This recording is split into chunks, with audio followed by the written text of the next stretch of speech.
The following live stream has been approved for appropriate audiences. It may contain occasional strong language and may not be suitable for younger or more sensitive viewers. Viewer inebriation is advised, though not mandatory.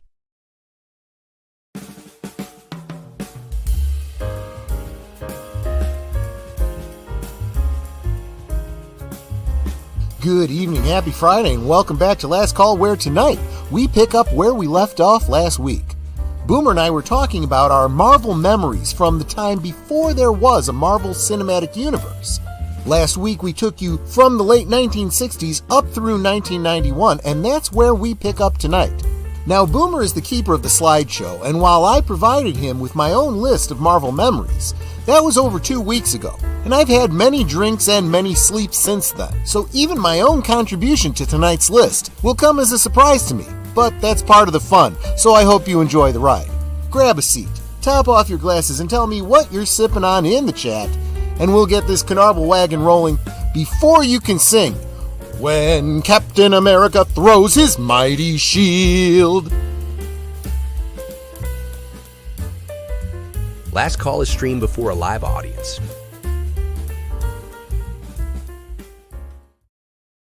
Salud and welcome. Thanks so much for being here.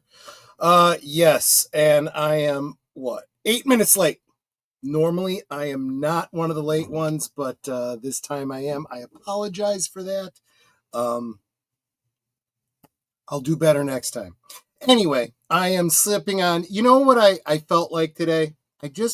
And I had gotten this a couple weeks ago because I'd been kind of having a hankering for it. I'd been wanting to try, I'd never had before. I wanted to try some schnapps. This specifically is peach schnapps. And I got to tell you. You've never had schnapps? I've never had schnapps, no. Well, I may have had a peppermint schnapps at one time, but that's... Yeah, it's like when I was a teen, peppermint schnapps was the thing. It's like if you were drinking peppermint schnapps, you thought you were... I didn't drink it straight, though. I only ever had peppermint schnapps in like a chocolate martini or something like that, you know, a foo-foo drink. I'm going to drink it. I'm going to drink it straight. And I'm just going to see what it smells. Oh, it smells like a peach. Well, it smells like a peach, right? It smells like peach candy or I don't know, like a peach gummy or something. I'm going to give this a try. Ooh, I see why schnapps is so dangerous. Okay, let me try that so one. Yummy. I could probably drink that whole thing way faster than I should. Yeah, schnapps is kind of on the sweeter side. What do you think? It's like a liquid peach. It is. That would be better cold. Probably. But what do you think? Yeah, it's good. I mean, it's... As soon as you sip it, you get a mouthful of peach flavor. It's different than if you take peaches and like soak them in vodka, which would be... I don't know what that would be, an infusion, right? That would be a peach infusion. Whereas this is more of a, I don't know, maybe somebody who knows more technically than I do. Is schnapps like a cordial? I mean, that's how sweet it seems to me. But anyway, this could end up really effing me up by the end of the night. We'll see. But anyway. You mean unlike, a gin and, not gin and tonic. I don't think you've ever had one of those. Brown Mumbler? Brown Mumbler. Yeah, you can only have one of those. Yeah. Or was it the rum and Coke? Or any of the other things that you drink. Yeah, you guys have seen me get pretty messed up on some streams, let me tell you. So anyway, you hear her talking there, and she's here with me. My lovely partner in crime, Netter of Netters Network. How you doing, my dear? And what are you sipping on? I am actually doing really well today. Okay, all week. By the way, that's not an admission of guilt. When I say she's my partner in crime, I'm not lying, but it's also not an admission of guilt. Go ahead. All week, it seems like if something could go wrong, it did. Mm-hmm. It was like Monday through Thursday was like a typical Monday, but it lasted 4 days. So it's like I discovered that if I try to do anything on a Monday, it's probably not going to go right.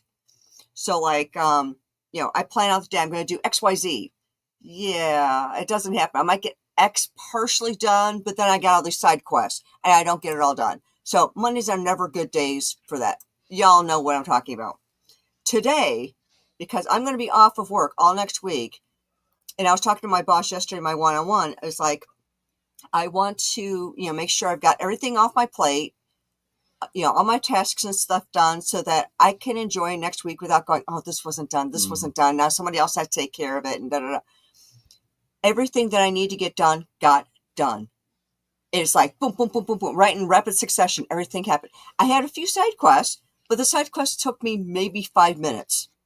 So today has been an extraordinarily good day because at the end of the day, when I was going to do my handoff and let the people who will be taking over for me while I'm out know what was going on, I said, I've got one Salesforce case. This person's taking care of it. I've got one Jira case. It came in, late afternoon. I haven't touched it. That's all I have. It's like, because I've taken a day off before. I've had a laundry list. I got this. I didn't have any of that. I had one thing that came in late in the afternoon. I'm like, I don't have time for that. So, it was a really nice handoff and everything. So I'm like, yes.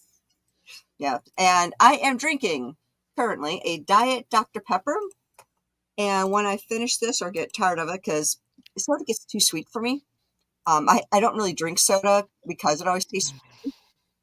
But to me, Diet Dr. Pepper can be what Troy calls high octane for me. I don't usually drink soda. I usually drink my water. But once I finish this or get tired of it, I'm going to switch to Kahlua and cream. There we go. Having a really great day. That seems fair. Absolutely. Yeah, well, good.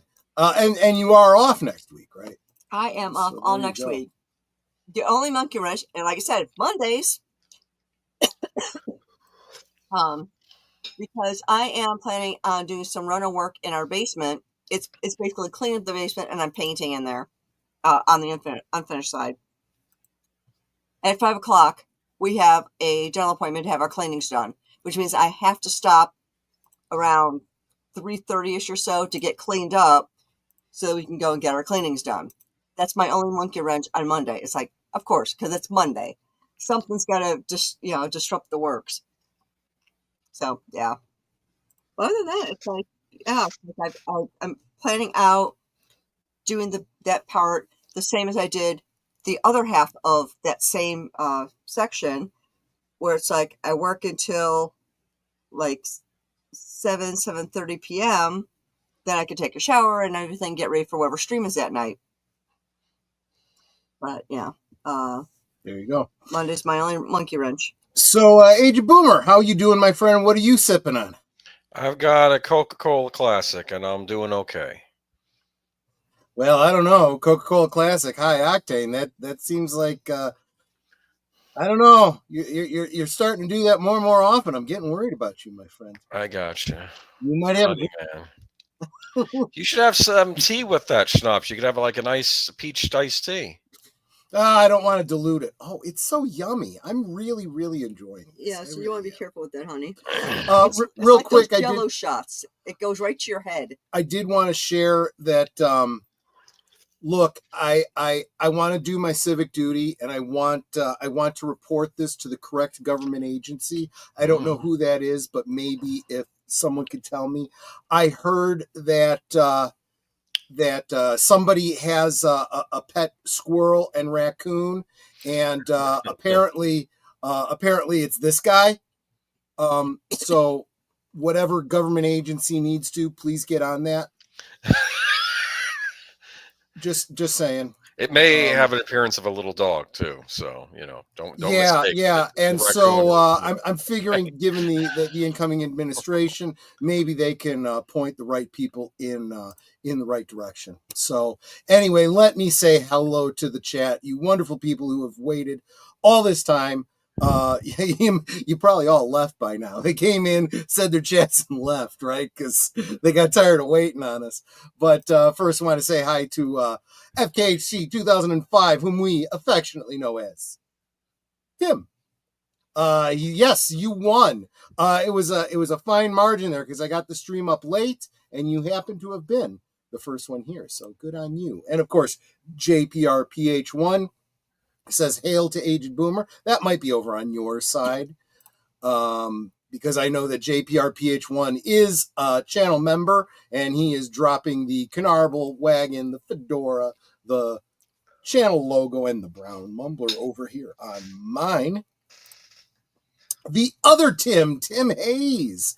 Hail, Troy, he says. Hail, Tim. So glad you are here, and you are here encouraging the rest of the chat. And Connie Cleary, the bird woman of YouTube. Hail, Connie. It's always good to see you.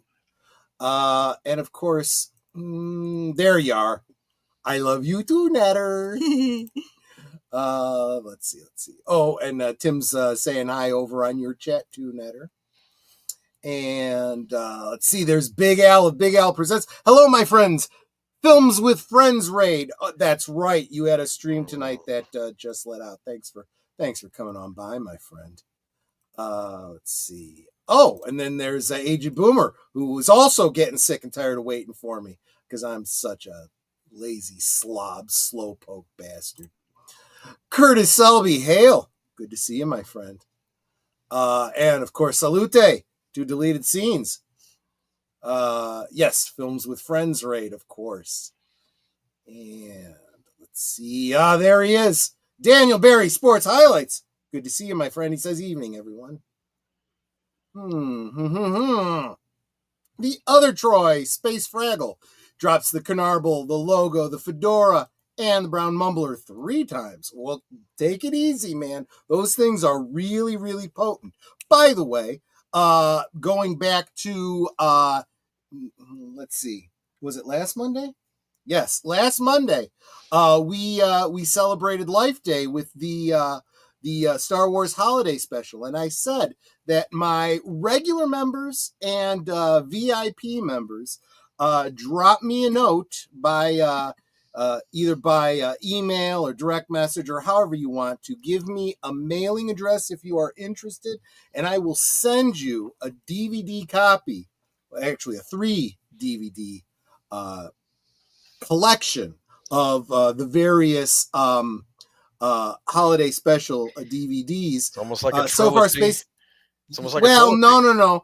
It's just multiple versions, right? The original upscaled Julio version, the version that we watched on Monday, which is the Thank the Maker edit, and a couple of other edits that are they're good, but they're not as good as the Thank the Maker edit, and a few other little holiday Star Wars related throw-ins as well. But so far, Space Freckle's the only one who has gotten me a message. So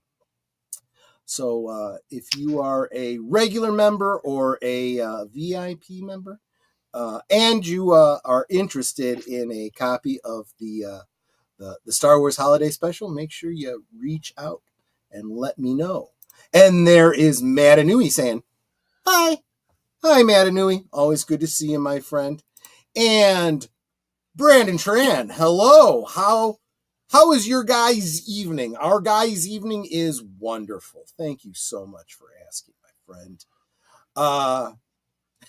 John Pantaliero, I guess you're making the rounds on the various IDs, and that's fine too. I super appreciate you. I'm sure it helps the algorithms in some way, shape, or form. Mark Daly, since the storms hit, I've been telling everyone every day is a Monday at this volume. I hear you, my friend. I think this guy down here can appreciate how storms can be trying. Do you know why they're called the algorithms? Yeah, because he invented the internet, right? Correct. Or at least that's what he says. I dispute that. I think he misunderstands what the internet is, but be that as it may. Brandon Tran says, I've got a Marvel battle question. I will be watching for that here in the chat. I'm probably coming up to it very shortly. Sir Torrin Clegane, good evening, my friend. Good to see you. If you go watch that, Sir Torrin, I'm speaking. If you go see that Wicked movie, if I'm not suggesting you should, I'm just saying if you by chance happen to, because of your own free will, that's what you've decided to do, I would be very interested in your opinion. Because I certainly am not going to be the first person to go see that. And of course, I would want somebody who's got some familiarity with the musical to do that. Who would win between Wesley Snipes' Blade from the first Blade versus Tobey Maguire from Spider-Man 3? I guess he means the black suit, Tobey Maguire, Spider-Man. I'm assuming this is an opinion thing, right? Because we don't have anything in canon that would tell us that. Here is my headcanon for that. If I was writing this movie, at first the Venom Spider-Man from Spider-Man 3 would win. And then Snipes would have, Blade. Would have to sneak away and do a little bit of recon and find out about, where this new suit came from, and learn that it's a symbiote and how to destroy it. And then he just comes back, decked out to the nines with sonic weapons and stuff, and just kick the tar out of him. And after he gets the suit off of Peter, who's like standing there in his skivvies, and Blade is still beating on him. He's like, no, I'm free. I'm not possessed anymore. Blade would still keep beating him up. Yeah, Blade says, yeah, I'm not taking any chances. I'll stop when you're unconscious. That's how I would write that movie. Jesse Guajardo. Hello there, everyone. Hello, Jesse Guajardo. Good to see you. And Nate. Geek Flag with Nate Knows 1973. Hey, Troy, Netters, and Boomer. I'm sipping on a Sprite Chill, and it has cherry and lime flavor. That sounds good. And sounds refreshing. And another channel member, Darth Plato. Welcome. Good to see you. Making the rounds, because that's over on Netter's channel, and then stopping by over here. Thank you so much. And I think I dropped sweeties to everybody in all of our chats. If I missed you, please let me know, because I gotta drop my hi sweetie to you. Give me just a moment. I'm almost at the end of the chat. I see a lot of you guys saying hi to each other. That's always good. Newly appointed AG Pam Bondi. Yep, I heard about that. Is going to be more concerned with the vermin in the government than pet squirrels. I hope so. Honestly, yeah, my joke kind of falls short once the new administration comes in, because from what I hear, there's going to be a lot of changes in a lot of departments. So the people that need to be gone probably will be gone more or less peacefully. They don't need the John Wick method of getting rid of them. But either way is fine with me. And another take on this Raimi Spider-Man trilogy has a lot of good memes making fun of campiness, Bully Maguire, any Green Goblin lines, and Mr. Aziz at the pizza owner. Yeah. Yes. I've seen the Human Spider YouTube channel. It's interesting. Al Gore was talking about the tennis net. Well, I don't think Al Gore is that old. Tennis predates him by a couple hundred years, I believe. But then again, I don't know. Maybe he's older than I think he is. Sir Torrance says, I plan on seeing it on Tuesday. Okay. Taking one for the team, I see. Okay. Let me know what you think. I'll be interested to find out. And Darth Plato votes for Blade. Yeah, see, I'm with you. The black suit Tobey Maguire or BS Tobey Maguire for sure. Yeah, there you go. For some reason, I thought we talking about all Marvel movies that happened before MCU. Well, I mean, those all definitely fall within the context of what we're talking. Boomer and I put together a list of of our personal. I almost said personal favorites. That's not not favorites. true. They were The ones that impactful. influenced us Impactful. in Yes. terms of our opinions of Marvel overall. And before y'all get excited, Blade is not on the list because we covered Blade on Good Old Days. I'm not doing it again. So Blade does not make this list. Who would win, Blade or Black Suit Troy? I'm not sure that fight would even happen because Blade would show up, but I'd be like, hey, dude, I'm not here to fight you. I've got other things to do. The symbiote would say, I want to eat his head. Yeah, right? no. Yeah, see, I think I have a stronger will than that. Okay, well, either that or I get enough of these in me that the the symbiote would be too effed up to. Yeah, maybe that would work. Me. If you get drunk, the symbiote gets weak too. Did he ever try doing that? Exactly. Spider-Man. But then again, that ends up being that could be a whole problem in and of itself. Could you see me and the symbiote going out to bars and getting all effed up? Has there ever been a drunk Spider-Man in a comic? Mm-hmm. Okay, that's interesting. It's happened. Does he like swing into like a oncoming car or something? Because he's that I don't remember. No. I mean, I just remember. I remember him going through a hard time, having some, the full beard thing going on, getting drunk, walking through an alley. Mary I don't Jane remember broke the up with him or details. something. You guys got to remember, for all the talking that we did last week, I was reading Spider-Man comics going all the way back to the 70s. Actually, I was getting some back issues going back into the 60s. Wow. And as we got into the 80s, I was reading 3 titles of Spider-Man at any given time. Amazing Spider-Man, Spectacular, Peter Parker, the Spectacular Spider-Man. And then the Web of Spider-Man I got from issue 1. So I was getting a lot of Spider-Man during those eras. And some of the stories that weren't like the big arcs kind of gotcha. Get hazy in my mind. Right. Judging from all the screeching on Twitter and TikTok recently, I don't think Venom would do very well. I see what you did there. That's funny. And Real Wade Nation Gaming Clips, welcome. Ultimate Avengers 2 is best. Do you mean like literally issue 2? I don't remember them that clearly by issue. I just remember, the comics when Ultimates was introduced. Unless you mean that there was a later line of Ultimates that came out in a more recent era that I may not be aware of.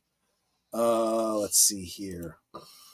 Spider-Man would beat Blade either way. Spider-Man has quicker reflexes. He is 10 times stronger than Blade, and his spidey sense will always give him the maximum edge. But keep in mind, we're talking about him in the black outfit with Venom, and he was kind of fighting with Venom within his own mind at the same time. So it would almost be Peter Parker and Blade against the Venom symbiote.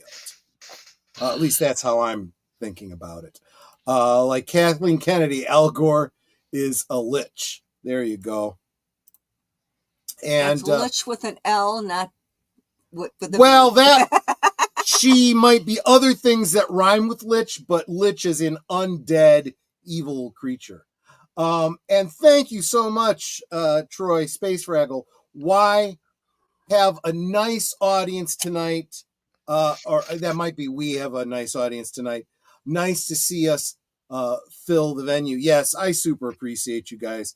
After, I think Last Call really is living up to everything I ever wanted it to be. And that was help me decompress from the week with some friends to commiserate with. Troy's a vampire. I wish sleep all day, party all night, never grow old, never die.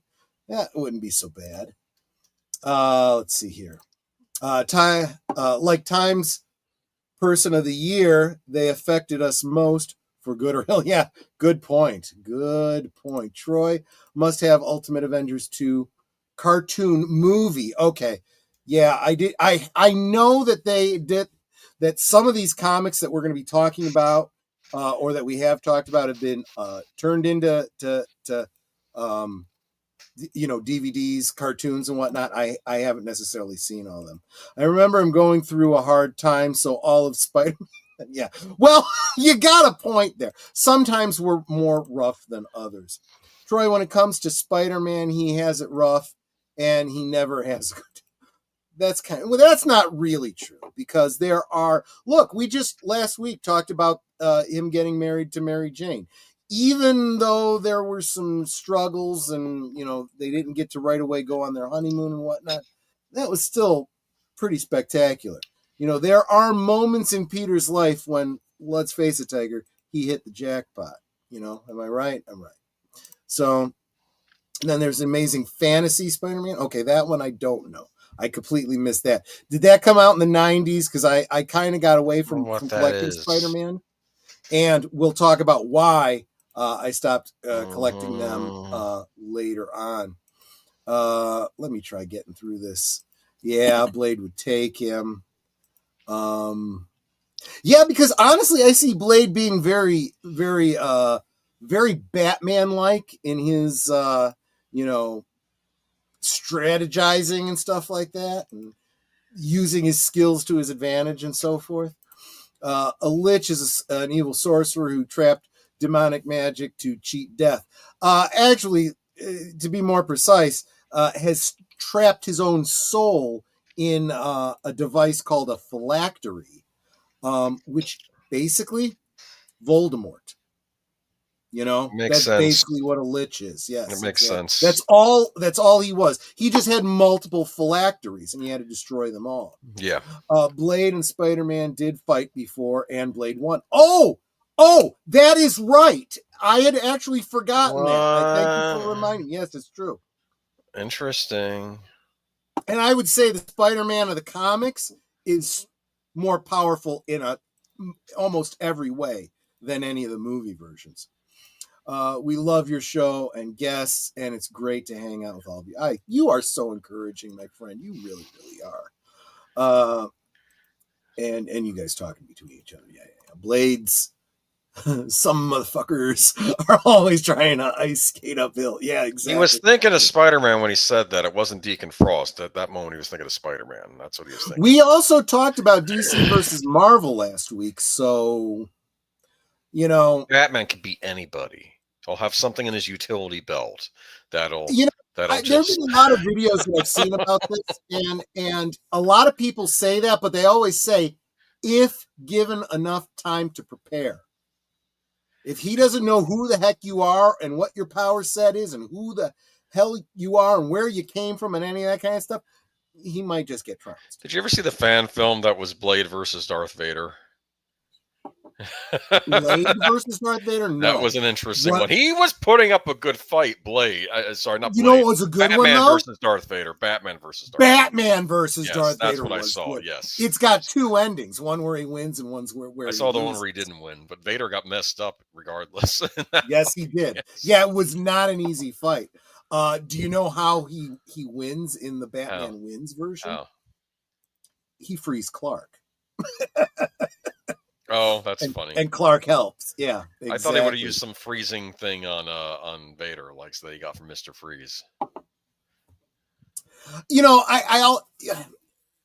It's unfair to do this to a creator who put in as much effort as. Let's face it, he's a filmmaker. The filmmaker who created that series of films. I don't know his name. Maybe if one of the mods wants to look it up and drop it in the chat or something. But because they did a great job, great costumes, great writing. But you look at it and you Monday morning quarterback and you look at it and you go, it would have been great if Bruce had more time. He could have, learned about Vader some more, used, what he knows about him against him, told him, Padme would be so disappointed with you, and then thrown sand in his face or something like that. Yeah. Something like that. Looks like you got some dirt in your eye, he'd say, right? The only reason, Amanda Nui, I don't consider that to be like cheating or a cop-out or whatever is because the whole overarching story of why Batman and Darth Vader are fighting in the first place is Darth Vader has captured Superman and he's going to rescue Superman. So, that's kind of, part and parcel of it. It's like, in a D&D adventure, you go to fight the big icky bad master vampire and you just don't have the levels to do it, but you find the sun sword that is prophesied to be able to defeat him or whatever, and that's how you're able to. It's the same kind of thing. When it comes to Blade, I see him as a standalone universe, mainly due to the supernatural vampires, whereas characters like the Punisher and Daredevil never had to run into these monsters. I get you, and this was something I'd argued in the Marvel Universe. People have been talking about integrating the X-Men forever, and I'm like, you know what? I actually kind of like the idea of a Marvel Universe that's just the X-Men and a Marvel Universe that's just all the other superheroes. And then maybe it wouldn't be so bad to have a universe that's Dracula and Blade and, all of the Monsterverse and supernatural stuff that they had in Marvel and so forth. I'll say this. I would have liked the idea of an X-Men universe with some other Marvel heroes like Spider-Man in there, and maybe not have him in the other, because I think Spider-Man works well with the X-Men, but I'll get into that later. No, I agree with you. I agree with you.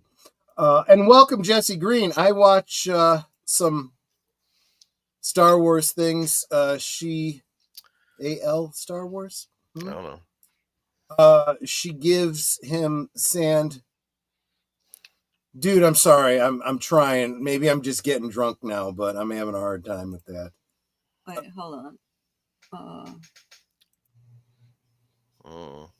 I watched some AI Star Wars thing. She gave him. Oh, AI Star Wars. I get it. Yeah, AI Star Wars thing she gave him. And okay.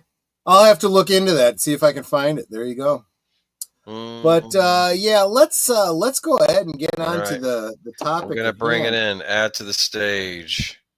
And Marvel before the MCU. Marvel was around before the MCU, people. So here we go. We're now well into the 90s. Well, not well into the 90s. I guess it's 92. Spider-Man 30th Anniversary Edition comics. Remember these with the holographic covers. Yeah, so this was something that I had wanted to touch on a little bit when we talked about the marriage of Peter and MJ. Mm-hmm. And I think we did a little bit. It had two different covers, right? There was Spider-Man standing next to MJ in her wedding dress. Very iconic wedding dress, too, that, that flares out at the knees kind of a thing. Really, it's very, shape hugging down to the knees, and then it flares straight out. I think they call it like a mermaid dress or something like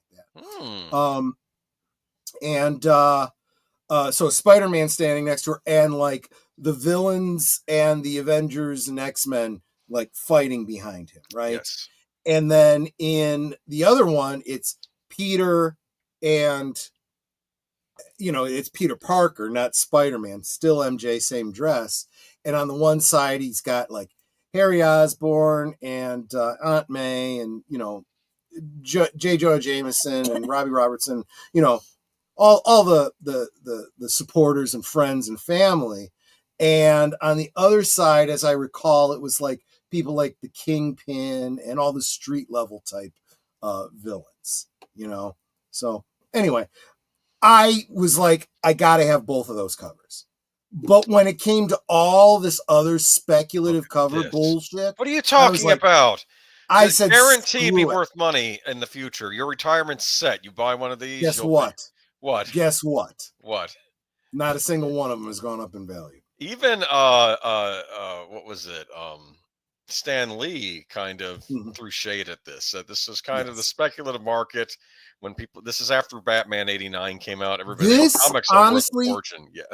the alternate covers of Marvel, I think, hurt Marvel more than the death of Superman hurt Superman. As far as gimmicks go. So what happened? Did they publish more of these than they should have? Absolutely, Because they saturated the market. They were going to be worth money. Yeah. And look.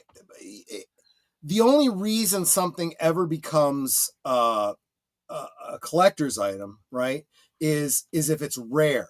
So That's if what these Stan aren't Lee said, rare, they're not going to be valuable. First. Second, it's usually not covers that make it valuable. It's what's inside.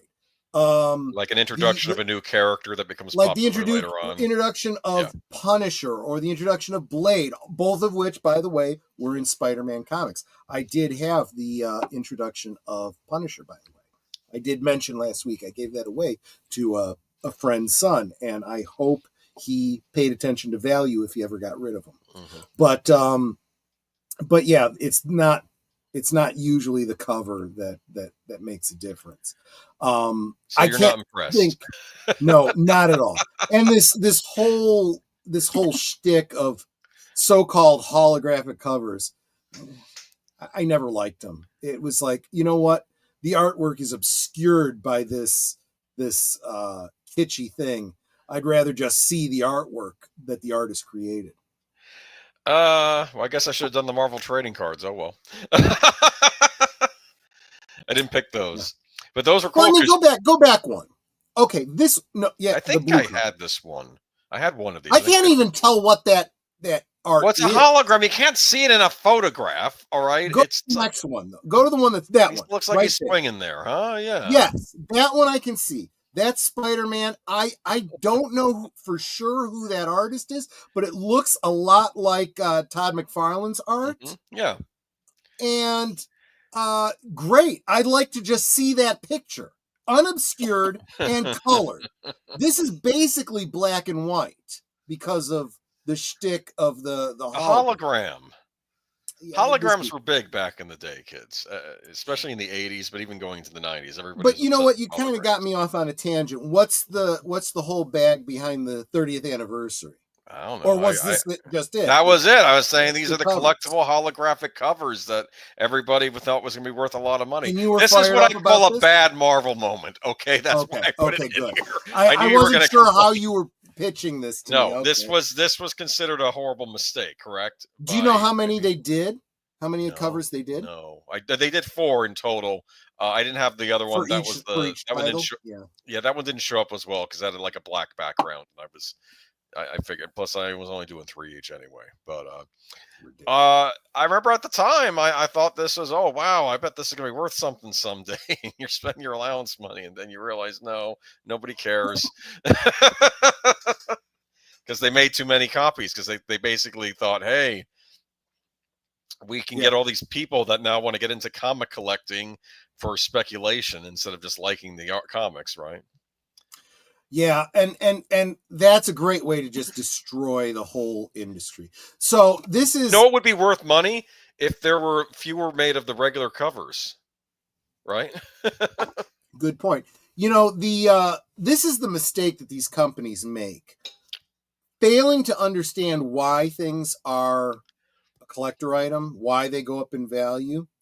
The company does not generally profit from something becoming a collector's item. It's really only the person selling it on the secondary market that's going to make the big bucks, right? You put out the premiere issue with the first appearance of Punisher.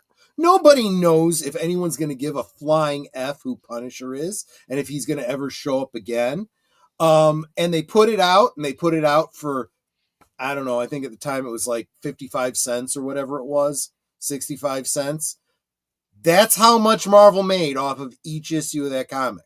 And then after it went out of print and they got, months and years further, and he turned out to be a popular character and people started wanting to collect Punisher issues, and they find out, oh, his first one was in Spider-Man number such and such, whatever. I got to get that. Now the bidding wars start, and people that paid 65 cents for it are now selling it for $3, $10, $100, whatever. $650, And I'm sorry, Marvel, you don't make that money. The only thing you can do is put out reprint, which isn't going to have the value, but it will quench the desire of people to just be completists. Well, it's not going to be a first print that's going to be valuable, but at least I'll have the story and I can have it in my collection and whatever.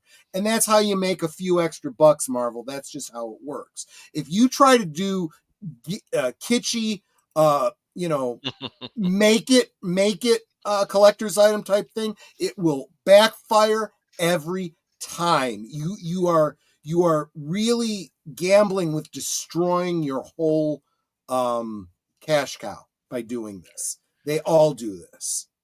Anyway, though, I think I had one or two of these actually. I might have had because I was trying to actually get into buying Spider-Man comics, but I realized this is just too much work. I got to. Did you end up buying like two of the same comic with different covers because you thought no, because these were different. No, these were different.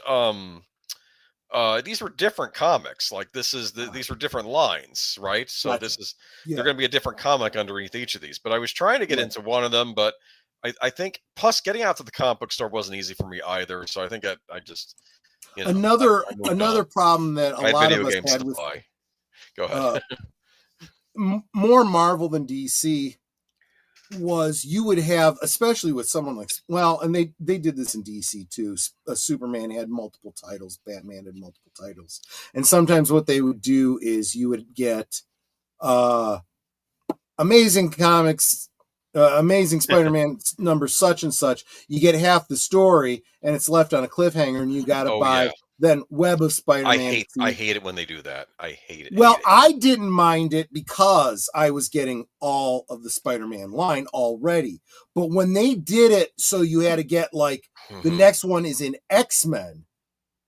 It's getting ridiculous. Son of a bitch. I'd go and buy that one friggin' X-Men, put it in the sleeve with my Spider-Man, and that was it. That was the only X-Men that I bought. I never started buying a whole line because of it. There was a big problem with the Dark Knight comics, the Batman comics, because the whole purpose of the Dark Knight comics is that these are self-contained stories that are not necessarily connected to all the, I mean, I'm not gonna say they're not connected to the Batman continuity, but you don't have to have the other Batman comics. You could just follow the Dark Knight line and you're good.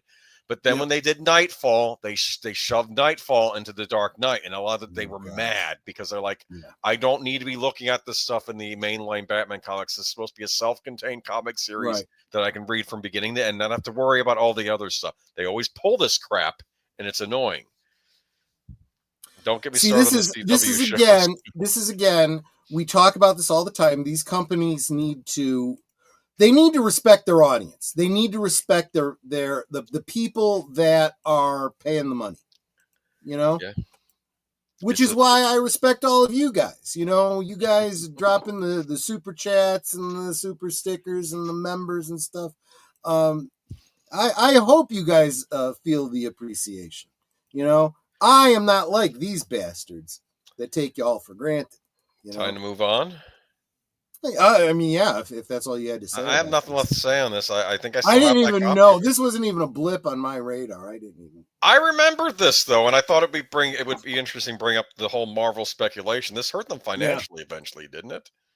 This was part of their downfall originally? Yeah. When they got hit? Yeah. All right.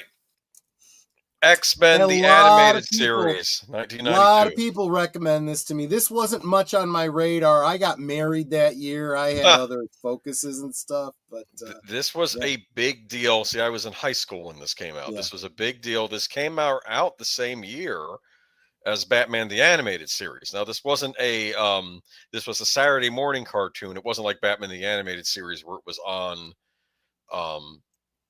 every day after school. That was the kind of show Batman was an after school show, and there were a lot more episodes of that made.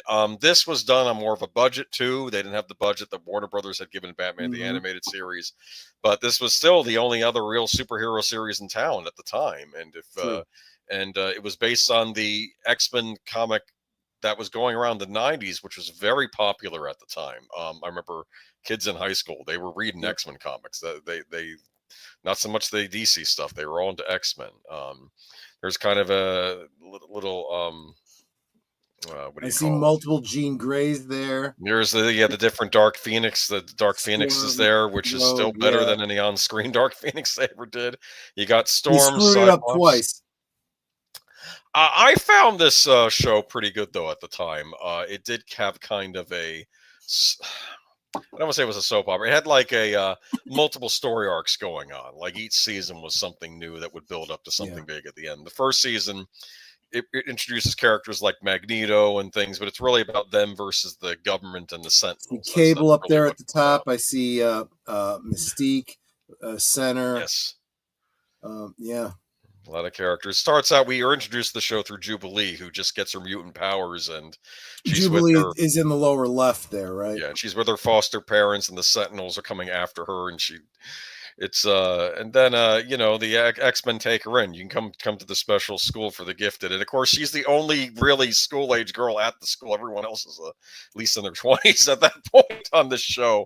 Well, yeah, it's like they've kind of aged out, and they're becoming mentors to the incoming crowd. And this was, like I said, this was the era. Look at what Jubilee's wearing there. It looks very much like the Tim Drake Robin costume, kind of. And a lot of people were very keen on that, and that's where the joke comes from. Where in DC versus Marvel, Tim Drake just falls out of the sky and lands in the dormitory. And I think it was, I don't remember who it was. It was Rogue or somebody's like, "Hey, Jube, did you order a boy?" And she's like, "No, but I love his fashion sense." I always liked Rogue too. She had like a southern charm to her. She'd always say sugar, she talked to you and stuff. Gambit. And she had a butt. Her butt. If we were talking last week about the DC versus Marvel and who, whatever, on the Marvel side, it's Rogue, and on the DC side, it's Nightwing. That's all there is to it. I thought you were going to say Catwoman, but that's okay. They are the butts of their respective universes. Look at this though. Beast. This was fascinating. In the pilot, there's an X-Men named Morph that's a part of the group, and he gets killed in the pilot when and Beast gets arrested and thrown in jail, and he has to wait trial. And Beast, of course, isn't, even though he's Beast, he's very educated. Right. Erudite. He's very civilized to go against. I mean, he was played by Kelsey Grammer in the movie. That was great casting actually when they cast him as the older Beast in the X-Men movies. But and then of course there's all these weird things with future timelines where there was like a war between the mutants and the humans, and nobody won basically, and it's like a post-apocalyptic thing. And of course we find out a mutant. Well, I don't even know if he's really a mutant. His name is Apocalypse. He shows up. Let me see if I can get a picture of him. There's Magneto. There's Apocalypse. Yep, there he is. I remember when he was introduced, and one of the guys says, "You're a mutant," and he says, "A mutant? I'm as far above them as they are above you." That's what he said. Wow. He's terrifying. Professor X, the wise Professor X, always says, "I've always worried about this: a mutant that was driven mad by his own power." Yeah. And apparently he's wasn't he like the descendant of one of the X-Men? No, you're thinking of Cable, I think. Oh, maybe. Yeah, no, Apocalypse was around. Frankly, I think in ancient Egypt he was around. Is that what it is? He's like one of those immortal type. He's like Vandal Savage in DC. Kind of, yeah. And he has his own group. He tries to select mutants to become his 4 horsemen so he can start the apocalypse and build the world anew after he destroys it. Of course. And there's Magneto, who we learned, of course, not through this show. They kind of they said he was they alluded to his past, but they didn't go full on that he's actually a Holocaust survivor. Right. So he had a great line on the show: "Make peace with the humans. They can't even make peace with each other." Yeah, that's true. But great classic cartoon. Holds up. I remember Young Ripper was saying it's legit. That's what he's. Oh yeah. Is about this. Well, and see, for all the people that want to, push woke agendas and stuff like this, X-Men was your storytelling method for representation of everything. I don't care if you were gay, minority, male, Right. female, whatever your thing was that you felt oppressed because of, that's what the mutants represented. You know, That's right. It wasn't on They're the outsiders. nose. Right, exactly. They're outsiders from society. That's the thing. Oh, Jesse Green says Angel was one of the four horsemen. Yes, and when Apocalypse gets hold of him, he becomes Archangel. And I'm sure all this is from the comics. I should really go back and read a lot of these great X-Men comics from back in the day. Mm-hmm. But X-Men 92 and was nowadays not, you can, yeah, I know. If you're really looking at, getting first editions and collecting and stuff like that, there's omnibuses out there that you can easily get and read in, chronologic order and stuff. That makes it a lot easier. This was the first. Oh, well, just real quick, just, to Netter. Yeah. I'm broken. Can you help, please? Are you really supposed to have more of that? I'm fine. You're saying you're fine. I'm going to watch you slide off your chair into a puddle on the floor. We'll see, maybe, but it's just up on the bar. Okay, I'm going to actually. Are you going to have more of this? Do you think? If so, I'm going to put it in the freezer, get it cold, because it tastes much better cold. Okay. Not that I'm encouraging you to drink. Well, we'll see how I feel after I finish that. I'm not drinking it fast, so Captain America shows up on I'm this disappointing my audience. I'm not getting drunk. Did you hear what I said? Captain America shows up on this X-Men cartoon. Because unfortunately, wasn't he just in the Spider-Man and His Amazing Friends last week? He was. Here's the thing. They were limited. Unfortunately, this was back when the Marvel rights were all over the place. And unfortunately, the creators of this show were very limited in what they could do. But they would drop hints in the show, even if they couldn't outright say it, that there were other Marvel heroes in this universe. Yeah. They would do little things that would, show.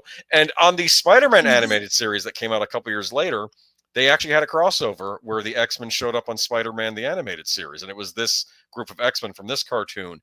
And there's a funny scene where some scientist is looking at Peter Parker's, Spider-Man's DNA. And he says, oh, your blood, your genes, they're mutating. And then Peter Parker yells, Spider-Man says, a mutant? I don't want to be a freak.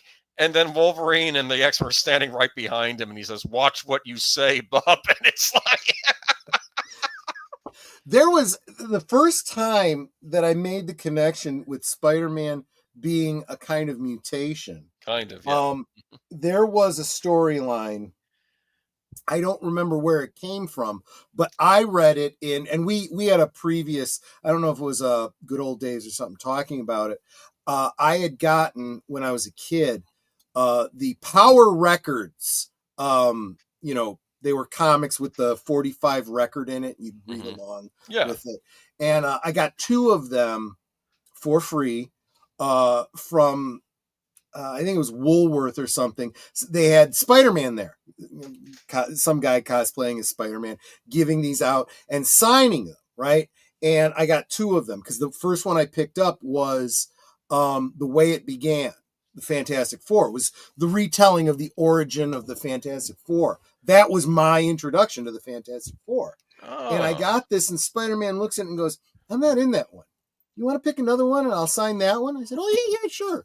And I found one that had him on the cover and he signed it for me. That's awesome. I know. And that one was Spider-Man versus Draco the Dragon. It's a one-shot villain. And the backstory you find out later is he was some scientist who I don't remember exactly what caused him to morph into this giant fire-breathing bipedal dragon with wings, but he created a robot army of lizard men like him, so they were all robots except him. And he gets into a fight with Spider-Man. He's trying to take over the world, and Spider-Man's, he's like, you started out as Dr. whomever such and such, and, you changed. You're just like me. He goes, no, you are a freak. You are a mutation by accident. I, on the other hand, and he, takes credit for his alteration or whatever. And, of course, he ends up getting himself killed or whatever, because... Whatever. Anyway, it's not important. That line stood out to me. The whole mutation by accident. You are a freak. And I'm like, Okay, so he may not have been born a mutant, but he became a mutant. So one could argue Spider-Man is a mutant. Maybe. I did want to make a point too. That reminds me of a line from the season finale of the first season of X-Men when the I guess Sentinel Prime was it, or Mhm. I don't know, maybe the head of the Sentinel robots, and there's the U.S. senator saying, Why are you shooting at humans? You're only supposed to kill the mutants." And the Right. Sentinel turns to him and says, "Mutants are humans," or Yeah, like it's a good I'm not point. seeing a distinction like you. Yeah, Then yeah, he yeah. realized, oh, we're in trouble now because Yeah, that's robots are exactly, just going to turn on all of us. So that's the I like basic that. I like the idea fact the behind AI, robot wasn't right? what. You know, the whole idea of an intelligent weapon that you set against somebody and they decide, yeah, there's no difference between these people you've sent me against and you. So you're all getting wiped out, The you know. robot isn't a bigot. That's what I got from Well, that. that's true. Yeah, an an equal opportunity destroyer, right? Exactly. No, But it's classic series. No, I got a follow up on Disney Plus that I do haven't you know seen. I'm a mutant? Mixed ups. You are? Oh, Technically, that's I am a right. mutant. I have a genetic condition called factor V Leiden thrombophilia. Oh wow. It's a mutation, and I'm patient zero in my family. No one else before me, has it or is a carrier. It's just a mutation, and I have it, and it's a condition that causes me to the clotting factor in my blood doesn't like to Um. shut off, so I can very easily get clots. So I Um. have to take blood thinners to manage it, and I'm like, you know, I could have had X-ray vision or super strength or Instead, you whatever. got that. I got to be the clot. Well, I What am kind gonna. of superpower is that? Well, it reminds me, Alan, X-Men, the animated series, there were mutants that didn't have powers. Like there was one guy that just looked funny because he was mutant. He says, I don't have any powers, and the people are still attacking him in his apartment. They're like, Yeah. I'm not a threat to Well, you. I don't have any powers. Leave me alone. and They're therein still going and after him. therein is the problem, right? Because when and it goes back to what you're saying about the Sentinels, right? What do you consider to be a mutant? Any genetic anomaly Yeah. that happens spontaneously is a mutation. Spider-Man getting bit by that spider, it changed his genes, he mutated, right? He wasn't born with it, but he's still a mutant, right? I have this clotting factor issue that nobody else in my family has. It wasn't handed down to me or something. I'm a mutant, right? And this happens naturally all the time. You Mm. know, I mean, most of evolution is because of mutation. Some mutations are adaptive and they become dominant because, it helps you to survive. And some are really, really bad and they, end up getting killed out of Darwined out of the gene pool. The most interesting, I don't know if you call it experiment, but observation that shows up in all the textbooks is there was this one species of moth that was really, really good at blending in with the bark on trees. Their wings looked just like the bark.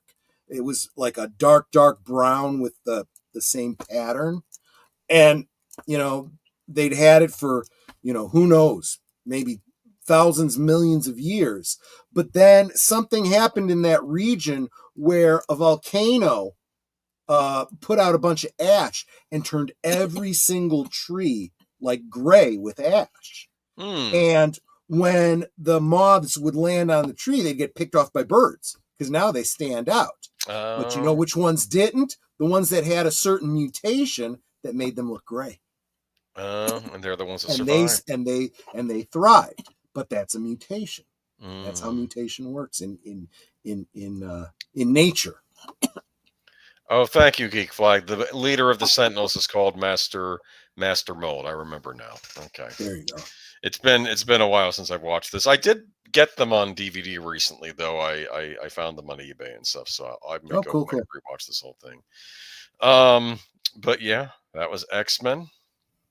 Spider-Man, X-Men, Arcade's Revenge, 1992. This is the title. Spider-Man. It's not Spider-Man and the X-Men in Arcade's Revenge. It's just Spider-Man, X-Men, Arcade's Revenge. Last week, I had told you about the Spider-Man game for the Sega Genesis. Right. Versus Kingpin or something like that. Versus the Kingpin. Yeah, that was the one. Yeah, Spider-Man versus the Kingpin. And I had a Super Nintendo, so now I have my own 16-bit console. There you go, Sega fans. But I want a Spider-Man game. And then this game came out for the Super Nintendo. Look at this. Join the Marvel Dream Team. Definitely Todd McFarlane art. Yes, because that was the big thing at the time. Yes. Yeah. Join the Marvel Dream Team. And there we go. If you can make this big. Let me see if I can read any of this. I probably can't read this. Oh, wait. There you go. Swing into action with 3 hot new Spider-Man video games, blah, blah. Team up with the X-Men for a non-stop challenge in Arcade's Revenge for Super NES.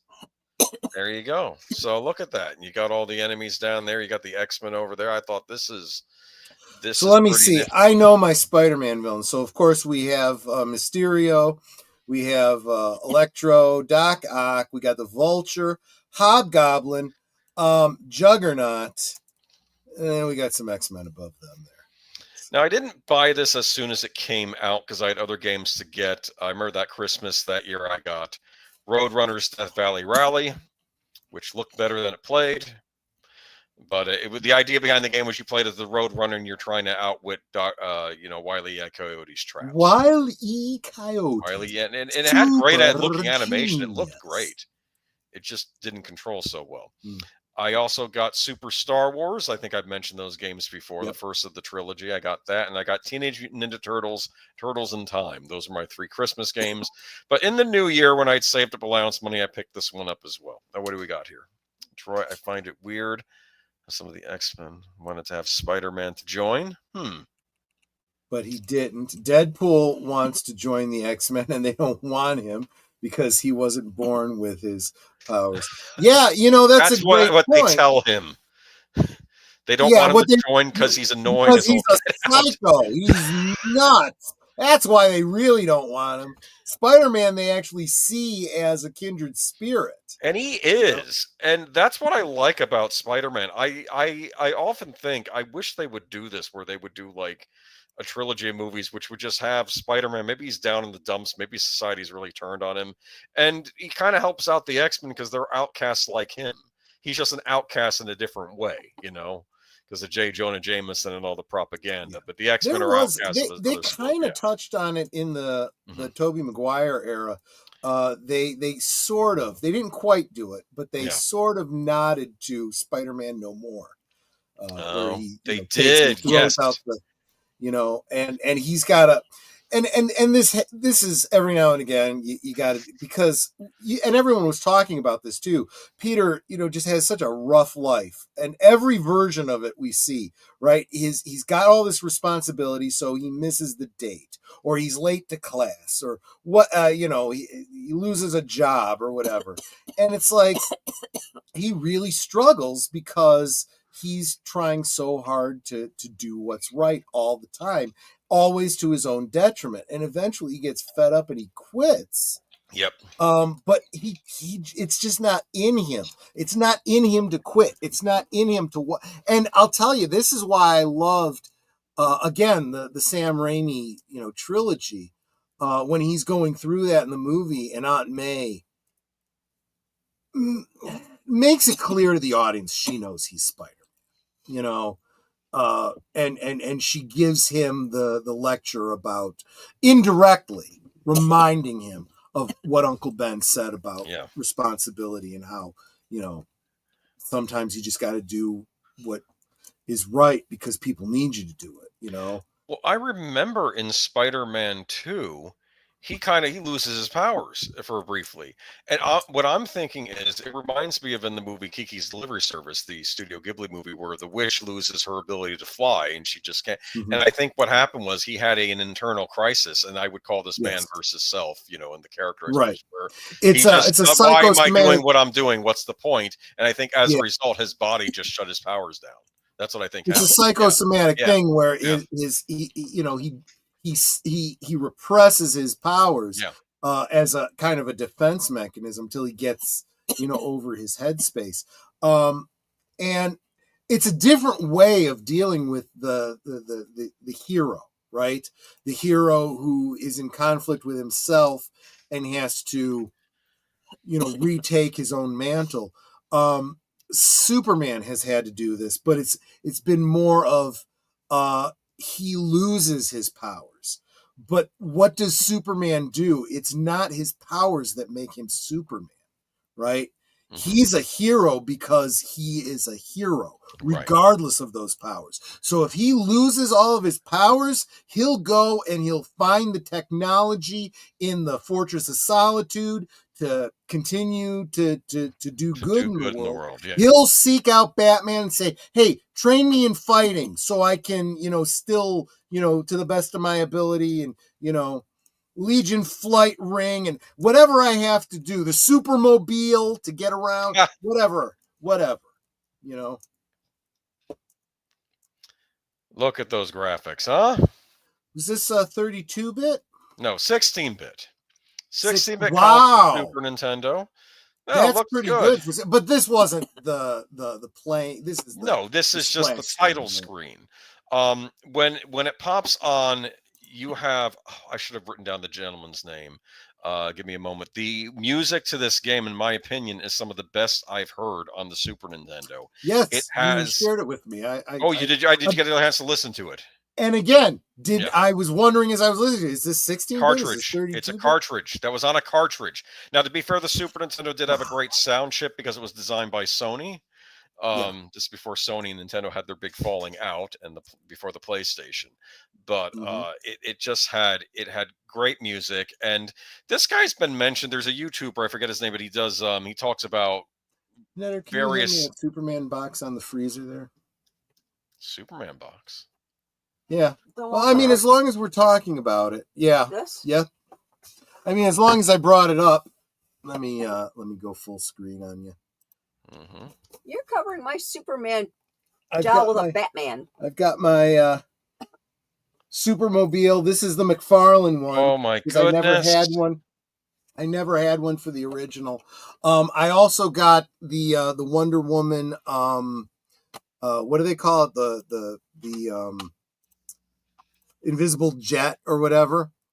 Here, can you take this back? I can. But the invisible jet is right behind you, right? That's why I can't see it, because it's invisible. Yeah, that's right. It's exactly right. So the McFarlane did a terrible misstep with their action figures. They made them oversized. They're like a half-inch taller than all of the Superpower collection.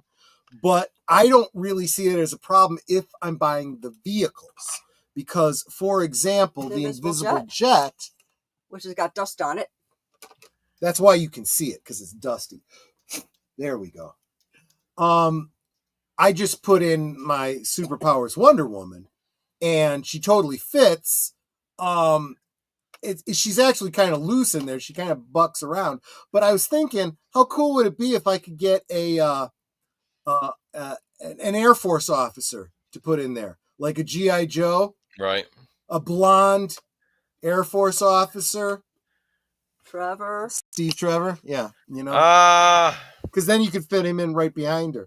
But it works perfectly. I think it actually fits the old figures better than the new McFarlane figures. I haven't bought a single one of the McFarlane figures because they're not in scale. The Superpower figures are pretty cool right now. Analog Toys is getting ready to do a bunch of Superpowers videos real soon, and Michael from Retro Blasting is going to do one specifically on the Penguin figure from that line. Oh, okay. I might have had that one. Something to watch out. I think I had the one from when the movies came out. So yeah, that's the one I had. Black. That's the one. Yeah. Because I did not get the blue and yellow one from the Superpowers collection, but it was the same mold, and I thought that I like this version better. I got all. I had a lot of the Batmans. I had the Superpowers Batman, and then like all of the line from Batman '89 Returns, all the different costumes and stuff. Anyway, Good that's another video for another time. Anyway, go ahead and bring my thing back. Sorry, but you know what? You can do that too. You have the. I don't know how. Notes. There it is. Okay. Anyway, the music was by I think two brothers, Tim and Jeff Fallon. Okay. It is an incredible soundtrack. I don't know how they got this. It has like a 70s rock funk sound to it. And it gives the whole game like a Marvel 70s vibe, like the Spider-Man theme. Because you start out playing as Spider-Man, and then because you realize the X-Men are being kidnapped by somebody, and you have to go try and stop whoever's trying to kidnap them. But then you get kidnapped, I think, at the end of the game, at the end of the thing too. But it's actually, there's a YouTuber too, Charles Cornell. He does a lot of he does videos on some unsung music, and he did a video on the soundtrack for the Pictionary game for the old Nintendo. It was done by the same team that did the music for Spider-Man X-Men Arcade's Revenge, and it's incredible soundtrack. Graphics aren't too bad. They're not the best, not the worst the Super Nintendo had to offer. It's I'll say this, the first level you have to disarm bombs as Spider-Man in this level, and you can swing around, you can shoot webs. It feels like Spider-Man. It's different, bit of a different feel than that Genesis game I was telling you about last week, but it still feels like you're playing as Spider-Man. You can jump on walls and crawl upside down and things like that. Here's a little bit of the comic intro too. What's interesting is it shows you a comic, like a full comic panel. It highlights each one as it goes through it, and it's like, oh no, the X-Men are being kidnapped. It gives you little bios. I understand, Jesse. Troy, have you tried the Spinware toy DC figures? Spinware toys? I don't know that one. And answer to Lester San Jose, this is Spider-Man X-Men Arcade's Revenge. Arcade's Revenge. Arcade is a villain. Yep. He's a Marvel villain. Some have argued he's Marvel's equivalent to the Riddler, basically. But superhuman ability. See, it gives you little bios when you select your character after you get through the first level. You can select each character, and it gives you little bios. Real name, Peter Parker. Occupation, freelance photographer. Here's some of the graphics. There's a level with Cyclops. He's fighting a broke ass part-timer. That's his occupation. Yeah. Well, speaking of broke ass, the game was broken. Really? This is a broken game. It's not so much. If they had just included unlimited continues or a level select, so I after you lose your guys, you're done, because you have to go through each of the different characters' levels before you get to the one final level where you can, I guess, choose who you want. This is the Wolverine level. Great music. This sounds like a Demented Carnival song, and they're clowns and other things laughing at you, which I'm sure Wolverine would hate. There was so much potential here, and I think if it had just had been a tad easier, because it's hard, and if it just, because there are good things in it. Like, for instance, you can retract or put your claws away and just punch if you don't use your claws. If you put your claws away, your character heals steadily, like Wolverine would. Interesting. But it's just, it didn't quite come together. I heard the development team was kind of run down by the process of having to make this game in a hurry. I also feel like, what year was this? Was this 92? 92. 92, okay. I believe. Yes, this is 92. I feel like this was a transitional time for games when they went from the number of lives to the infinite continues. Yes, which and is right what now I think is kind of where we're at now. It should have at least had a cheat code where you could get unlimited lives, or just a trick where you could continue on the front screen, because I know sometimes they made games hard because they didn't want people beating something in a rental over a weekend and then they wouldn't buy the game. But this was just too hard. Like, there's hard and then there's just hard that's not fun, and that's unfortunately what this was. And it's a pity because there's a lot to love in this game. You're fighting robots versions of all the famous villains, except Carnage shows up in the game, and that might actually just be Carnage showing up for fun, and you fight Carnage on one of the Spider-Man levels. But great soundtrack. I wish someone would do a master, Jesse, I did not know about these figures, these Spin Master. But I will tell you this. I'm looking at them, and they look like they're all based on the Snyderverse and or New 52. Yeah. So, like, I would not be at all interested in the Flash, the Superman, even the Batman from this line. The only figures that are standing out to me at all would be possibly the Captain Marvel, the Joker, Atom, the Jon Stewart figure, maybe. The Dr. Fate actually looks really good. So does Aquaman. Okay. Wait a minute. As I'm going through here. Oh, wow. They're going to like Gorilla Grodd and stuff like that. Okay, so they have different versions of these figures. So I eventually do get to a 4-inch version of the Flash that looks like the Superpowers version and Black Adam. That's pretty cool. I'll have to come back to this later. But thanks for bringing that up because I did not know about that. Apologies. Go ahead. Anyway. You guys keep wanting to get me off on DC because you guys know I'm a DC guy more than I'm a Marvel. DC guy too, but you buy the games that are available. There wasn't a Batman game yet on the Super. Remember there was a bunch of parodies of the I'm a Mac and I'm a PC. Yes. You know, I'm a Marvel and I'm a DC. Funny. Anyway, though, it's depressing because this game almost did it, but it not quite. Yeah. And it's just it would eventually. This seems like the one. It does seem like the kind of thing, though, that I see that Lester San Jose is saying he's going to have to dig into that. You get it on an emulator, you could probably hack into it and give yourself infinite lives, or so even just use save states. Just use save states. You can pick up where you died, and right. This is something where I think they could remake it and make it playable, and they could do a better job with it. Keep the soundtrack though. The soundtrack kicked butt.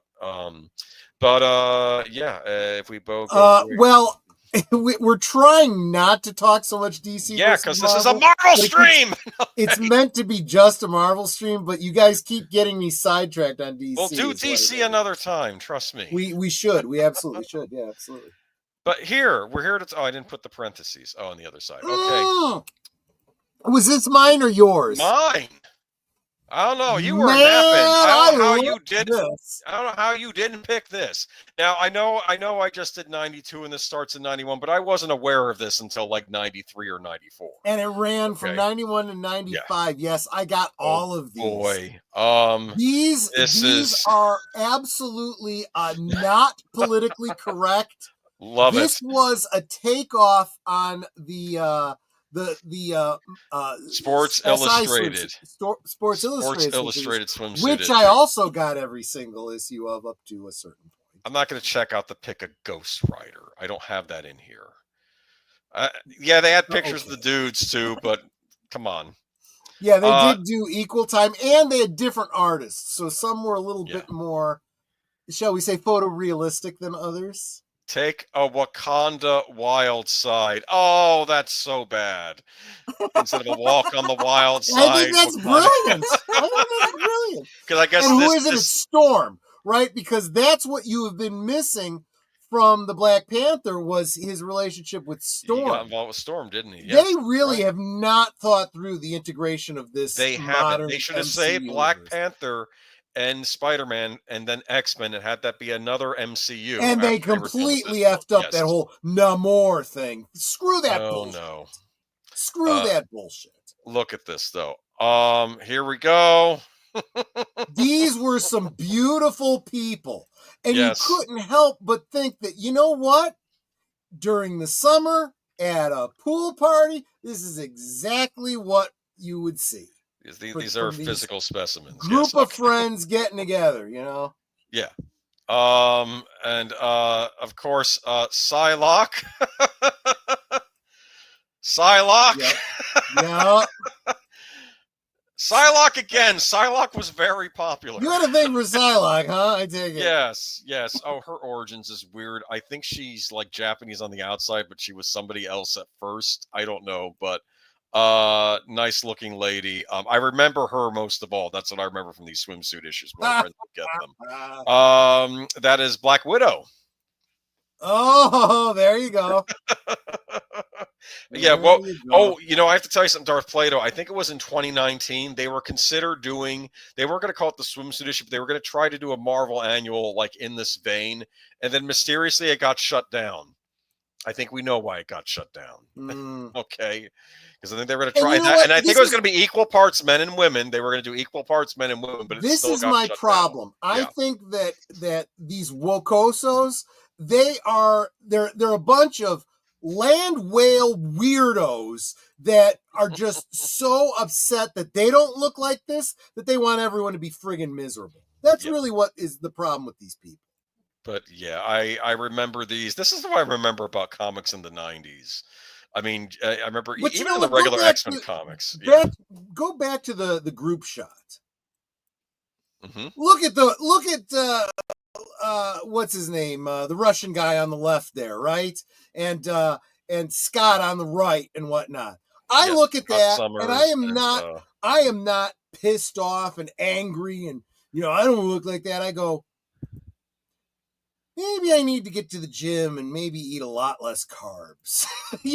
Just saying, that's just me. yeah, I know. You look at that. That tends to be the male reaction. It's like, damn, I need to get in shape. That's usually what they say. Yeah. But then it's like the opposite. Everyone will get offended. Psylocke was originally Betsy Braddock, and she switched bodies with Quanon, a Japanese assassin from the Hand. Oh, that's the Daredevil group. Well, she wears that body well. She wears it well. Yeah, there you go. Exactly. And of course, we'll end with Mary Jane Watson. There you go. Okay. And look, Mary Jane was a professional model, so I mean, come on, This is what keeps Spider-Man from either going to the dark side or ending or self-deleting, as it were. He comes home to Mary Jane. In a way. That's And what let's keeps face him it, steady. I totally get Parker's mentality, right? He's like, I am way out of my league. And when you know that you're lucky, you tend to be a good husband. Just saying. Or you're incentivized to be a good husband. Marcuse's influence of communism on U.S. Though has something to do with that. Yeah, that's true. Keats to it. The idea that beauty is a sign of capital. Yeah. No, beauty just exists. It's not a sign of really, anything. It's the idea of, look, do you want everything to be distilled down to the lowest common denominator, or do you want to aspire to be better?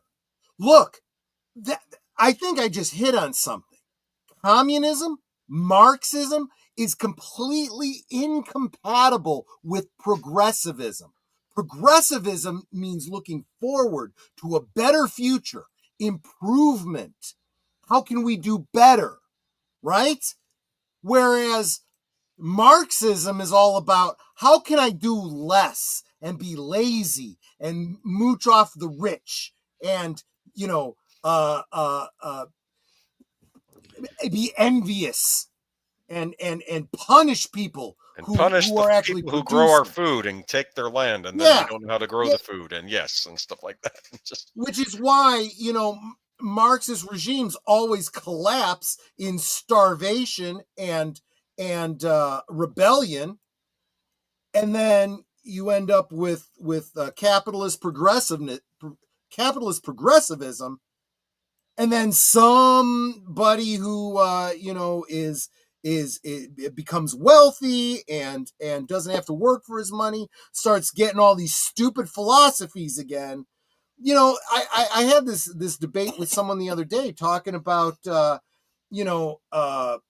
what is it? Critical race theory and transgenderism and veganism. And I'm like, all of these things you're talking about are first world problems. Only in a wealthy society where even the poor are fat, can you have the time to think these stupid thoughts? If you didn't have other people's money and you had to work for yourself, you would not be, I gotta be vegan. You'd eat whatever the fuck you could eat to survive. Yes. These canine teeth are here for a reason. Anyway, Betty Brant, Gwen Stacy, to name a few. Yes, I always was a fan of Betty Brant. Actually, I'll say that. Yeah. Oh yeah, yeah. But that was the swimsuit issue. No longer exists. I miss '90s comics because of this. Yeah. Let's be honest. I did have those Tomb Raider comics for a bit. She looked nice in those too. But Michael we can't over have at nights Retro looking. Blasting has a whole video about that. Yeah. What was it? The time that that Lara Croft was a pin up, and it was a license thing. I remembered that. Yes. Oh, can I go forward? Let's see. Which is funny because with the triangle boobs. I'm kidding. Oh, funny man. Spider-Man 2099. It's one of yours. Yes, now we're on one of yours finally. Now this is again one of those fuzzy memories, but back in 90 whatever it came out in 93, 94, they started doing this line of speculative futures for all of the superheroes, starting with Spider-Man 2099. And because I was already collecting Spider-Man, I said, let me get the Spider-Man 2099. And honestly, the origin story, the first issue here, is of course the origin story, and it's very it's derivative, but it's a little bit tongue-in-cheek the way they do it. So the original Spider-Man gets his powers because he's bitten by a radioactive spider while visiting a lab on a school trip. And yes, and it mutates him, right? Well, this I don't even remember what his alter ego was. Is caught up in a teleportation experiment, and he gets combined with the DNA of a spider, and he gains all these spider powers. And they even reference within the span of the comic that it's just like the Fly, the combined by a teleporter sort of thing. And I just thought it was great. But as I recall, he ends up, it's 2099. So Peter isn't around anymore. But in a lot of ways, this is like, and we've been doing this, for the past 2 weeks, DC and Marvel kind of, rhyme, so to speak. Spider-Man 2029 would be kind of like Batman Beyond, right? Well, maybe it's better. I don't know, because it was first, right? There were a bunch of these. They had Phantom 2040 predates Batman Beyond as well. That was a cartoon series, which I really enjoyed. Is there a cyberpunk aspect to this Spider-Man comic? Is. Yeah, I like that idea. I like mixing. So what they do is they find a way, and it's not like an alternate universe or anything. This is supposed to be an alternate future of the actual Marvel universe. So Spider-Man was a superhero in the past, and now this guy just takes on the mantle, doesn't directly recreate his costume, but he's got the same power set. So he's like, just like those Spider-Man stories I hear from the history. So you got the flying cars and all this kind of stuff. Blade Runner, that sort of thing, right? Yeah. Yeah. Okay. A lot of the Spider-Man rogue gallery kind of come back in, futuristic fashion, right. Like Doc Ock. It does kind of beg the question, kind of like, do supervillains exist just because superheroes exist or whatever? And, so, it's interesting, and it's a very different kind of story. I kind of liked it. Yeah. And I collected it for quite some time. This is what I'd like to see adapted. I do think this character showed up in those Spider-Verse movies that Sony was doing, the animated ones, but did they? Good. I'm glad. Yeah, I think he shows up in them. Yeah, but I'd be curious when just do a standalone series about this. I think it would be interesting. I would check it out definitely, and maybe the comics are worth reading too. I should look into it. We're under the impression that Spider-Man 2099 came first. When did Batman Beyond? When was that? All right. Let me use my time machine brain thing. Batman Beyond. Your time machine brain called Google? No, actually, that's a good point. Let me do that. That would be the way to do it. Like Sylvester Stallone. Wouldn't it be great if there was a device where you could ask it any question and it would give you the answer? And the cabbie's like, "Are you tripping? You talk about the iPhone, right?" Alexa, when was Batman Beyond released? Batman Beyond premiered on January 10th, 1999. Yes. There you go. So this predates Batman Beyond. There you go. Batman Beyond, that'll be a topic for another night. I there are things I loved about it and things not so much I liked about it, which I'll get into when we talk about it. I don't like the future being defined. In fact, I appreciate the fact that they say this is a possible future, not necessarily the future. I do give Marvel props for doing that. Like they would do that with X-Men with like the Age of Apocalypse. This is a possible timeline, not the X-Men timeline. This is if something else, like there's a parallel timeline now going on. Yeah. Kind of what they did with Dark Shadows, actually. Didn't they have two timelines going at one point? Yes, they Shadows, did. That's true. Yes. But no, I mean this always looked interesting to me, and I don't know why it never got an animated series treatment. It seemed like it was ripe for it. That would be cool. Yeah, absolutely. So yeah, I'll have to give it a look, and yeah. And again, this is probably one you could get in omnibus omnibus editions. Yeah, maybe the whole thing. But it looks cool though, and I like that this guy was what was he? He's half Irish, half Mexican, isn't that right? Is that right? I'd forgotten that, but yeah. All right, but moving along, provided my thing is working. Oh, we're done. We're done with this one. Go on to the next one. Yeah. Yes, and I will go on to this one. Marvel before the MCU. Okay, someone in the chat earlier mentioned Spider-Man and Venom Maximum Carnage. So this is one of my picks.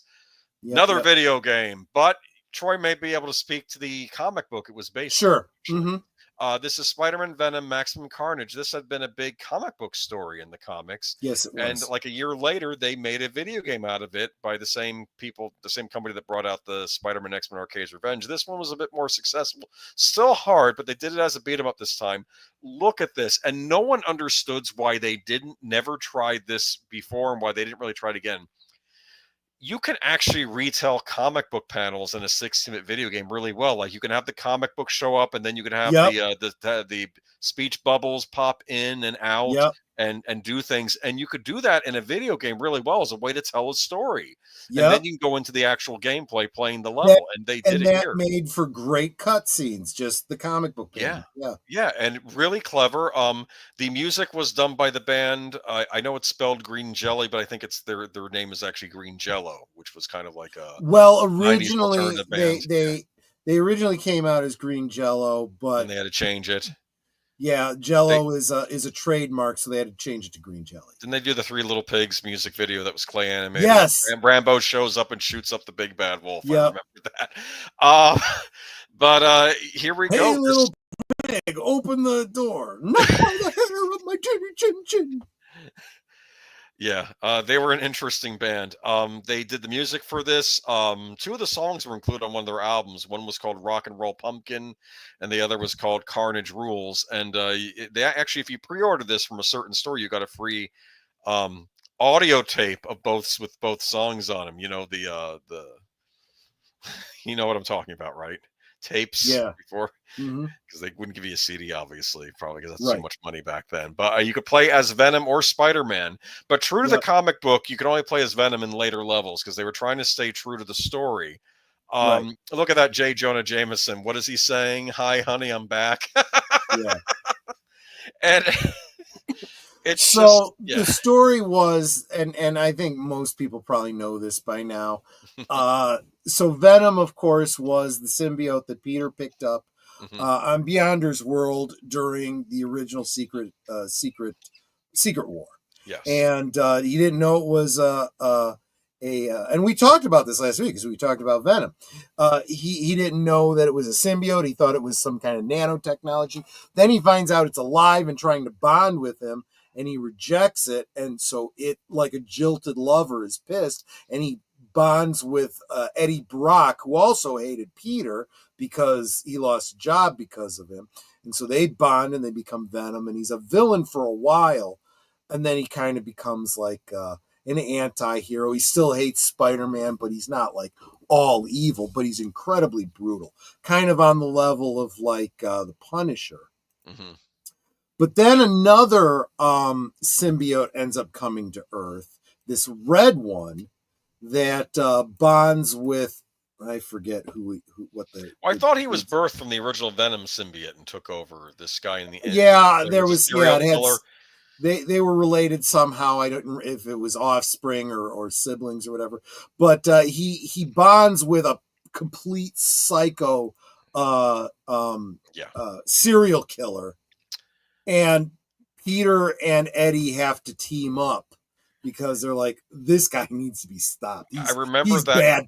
I remember that comic book when he's like, "Hey, Brock, you're always about saving the innocents. Catch!" And he throws a baby at him, and actually Venom catches the baby, and he says, "No, this baby's innocent. We were innocent once too." Of course, he blames Spider-Man for that, but it's like not being. But he would never hurt a baby. Venom would never hurt a baby.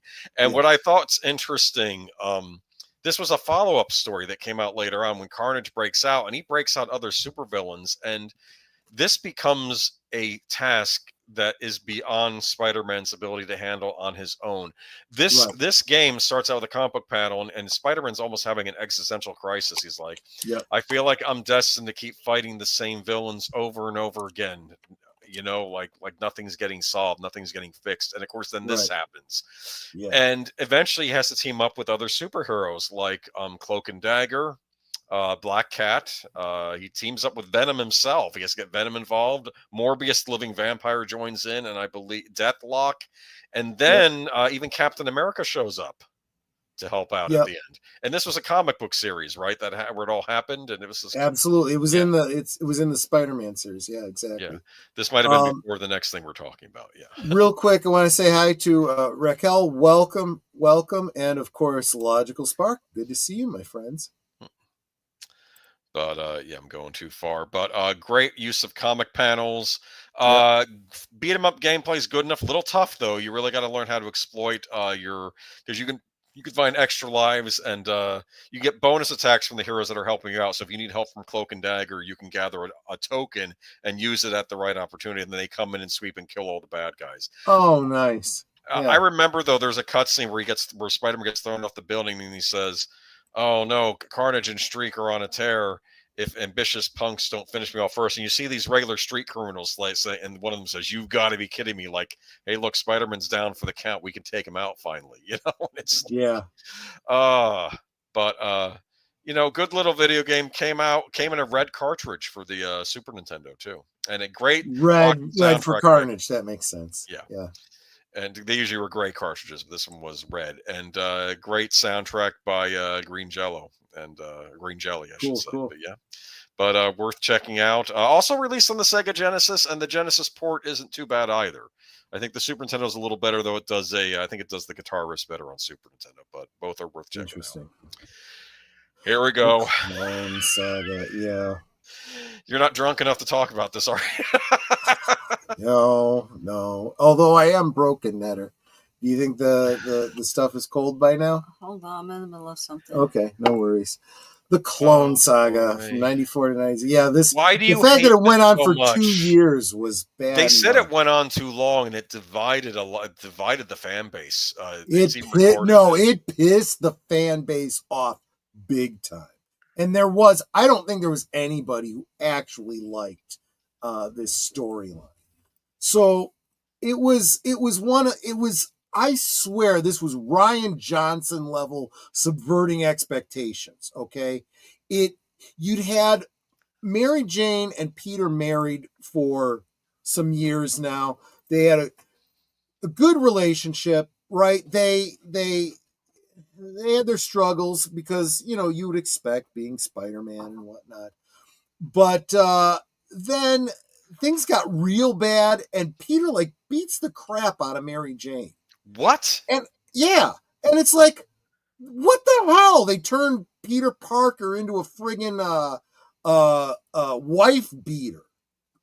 And oh no. And then he takes off, and did he just hit her once, or was it repeated? Did he get? It was repeated, and it was. Oh, no. It was. Is it cold? A bit. Let's try.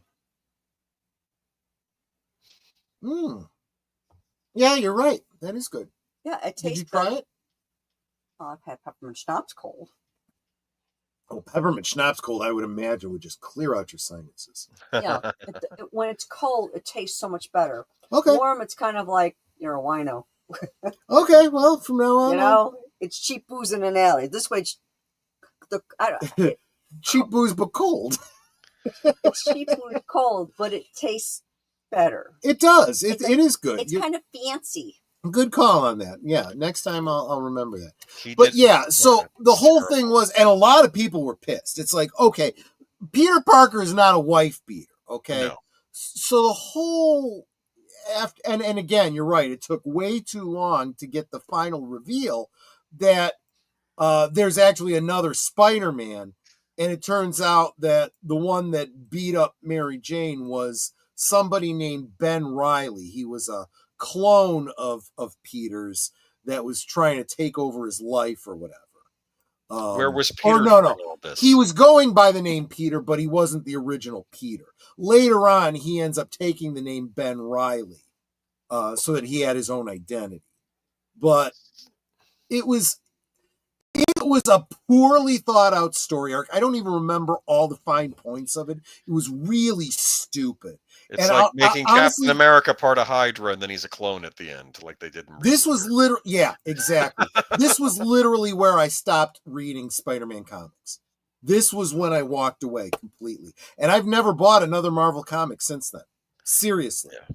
They completely lost me as their regular, and I don't think one person buying Spider-Man comics for, 40 years, matters to them, that they even notice it, but I was not the only one. Now, I remember hearing about what they plan to do later on after this got resolved, that half the Spider-Man comics are going to be about Ben Reilly Spider-Man, and then the other half are going to be about Peter Parker Spider-Man. Did that get dropped? Which would have been fine if they would have introduced it in a better way. But maybe they put him in a different city, maybe? Everybody hated Ben Reilly from this point. Yeah, because he beat up Mary Jane. Mm-hmm. Oh, yikes. Geek Flag has a comment. The Clone Saga was the dumbest storyline ever they ever gave Spider-Man. And then they made it worse with Dr. Octopus taking over Peter's body. Stupid. Yeah, I heard about that. Peter and Doc Ock switch bodies. Doc Ock, becomes, in a way, they kind of went back to the whole storyline. And this is all secondhand. I never read these effing comics. I just heard about it secondhand. Apparently, he started getting off on the whole idea of being the hero. So he beat the living crap out of the villains, kind of like Venom did. And everyone's like, this is not Spider-Man. And he had to learn to rein himself in. And then he, fell in love with Aunt May. And so that when he went back to being Doc Ock, he, started a romance with her or something. It was just weird ass stuff. Why did they do? Because you have a bunch of because these writers are weirdos. Yes. These are weird people. They don't even belong in regular society, let alone writing the comics. The heroes. The heroes. Kids look up to Spider-Man. That this is he's like in fact, I think he's probably the most popular superhero, if we're being honest here. Yeah, exactly. But yeah, that was the Clone Saga. So did they have a big duke out at the end, and then we're all friends, and then they must have gotten rid of Ben Reilly at some point, because I've never heard about this guy after. I don't know if they did. He'd disintegrate or something. No, what happened is he took on the name Scarlet Spider. That's him on the left. Oh, He's got a dark red bodysuit with a blue tattered friggin' t-shirt over it or something. It was just, I'm not willing to give it any grace. It's exactly what Nate said. Stupid. All right. Well, that's the Clone Saga. Now here we go back to this was actually something good that they did. So the Ultimates, again, this is kind of like with Spider-Man 2099, where it's a completely different universe. This has where Ultimate Spider-Man came from? Yes. Okay. Ultimate everything comes from this universe. All right. So this was, you got to, let's back up. Well, wait a minute. Let me get caught up on the chat. That's why I never got into comics or anything. No idea where to start. It appears they were doing reboots until they were cool. Never bothered reading Spider-Man comic book published after Spider-Man number 4. Yeah. You know what? Smart. The Scarlet Spider isn't wearing a t-shirt. It's wait for it, white. Oh, I'm sorry, I shouldn't laugh at that. That's not funny. That is good. No. That was actually a very good joke. These so-called comic writers are drug-induced, mentally deficient weirdos. Yes, you're exactly right. And they're doing something. Thank you very much, Darth Plato, for the $2 super chat. My suggestion: Marvel Avengers Alliance. I'll have to look into that. Okay, I don't know what that is, but I'll check it out. So the Ultimates. Well, again, I do have to back up a little bit. Remember that Marvel Comics has a history going back to before World War II, just like DC does, right? And DC is a collection of, National Comics and Fawcett Comics, and, a bunch of other comic book lines that came together. Then they'd have to integrate these hero characters that they bought from other comic book lines. Originally, Fawcett Comics had Captain Marvel and the Marvel Family and Dr. Savannah and Black Adam and all those kind of guys in a completely separate universe. Their own, because they were a different company in competition with DC and Marvel, and or what would be DC and Marvel. And DC decided to try and sue them and said, yeah, your Captain Marvel's too much like Superman. We're going to sue you. And the way that worked out in court was like, no, just because he's got a cape and he flies and he's strong, that's not enough to infringe on your trademark. They're not the same. And it got thrown out, but it cost Fawcett Comics a lot of money, and they couldn't publish Captain Marvel during that time, their most popular character. Yeah, so eventually they ended up selling their properties to DC. So DC takes in, Fawcett Comics, and they just said, okay, so this is Earth S. That's where these characters are. And that's where their multiverse started coming from. They had multiple universes, not just, Earth 2 and Earth 1, where it was the old characters and then the rebooted characters and so forth. But there was also this universe that had these characters we got from this company and these characters we got from this company. Oh, my goodness. Well, then, Crisis on Infinite Earths comes along, and they try to weave all these characters together, right? So you have a very mismatched, continuity. Well, in a lot of ways, Marvel was the same way, although it wasn't really necessarily different companies. It was just that you'd have the X-Men being written by these guys, and these guys were writing the Avengers, and these characters were separate, and they'd cross over, but they, and over years and years, the continuity got, and then you'd add in new characters here and there, and they were like, they wanted a streamlined version, but also to bring in new people, new readers, right? That was exactly. So this was kind of a reboot universe. It was also a way to streamline the characters, right? Have them not necessarily being tied to World War II, right? And, or at least all of them. And what I came to realize as I was and it's a little bit grittier. It's a little bit more like for a Captain America there. Yeah, exactly. If I'm not mistaken, that's Bruce Banner that he's kicking in the teeth. Oh, that's funny. And the Hulk in the Ultimates, when he hulks out for the first time, he's buck ass naked. And they were strategic in how they showed it. But there's Tony Stark. And he was a cannibal too, by the way. That's weird. He would kill people and eat them, and yeah, he was a real monster. He sounds like fun. Yeah. So I mean, it was the Ultimates literally taking all these characters to the nth degree. Thor, Spider-Man. Yeah, go ahead. Thor. Thor was very interesting. His origin, at least in the early comics, I wasn't very. Oh, we'll get to this in a second. Okay, all right.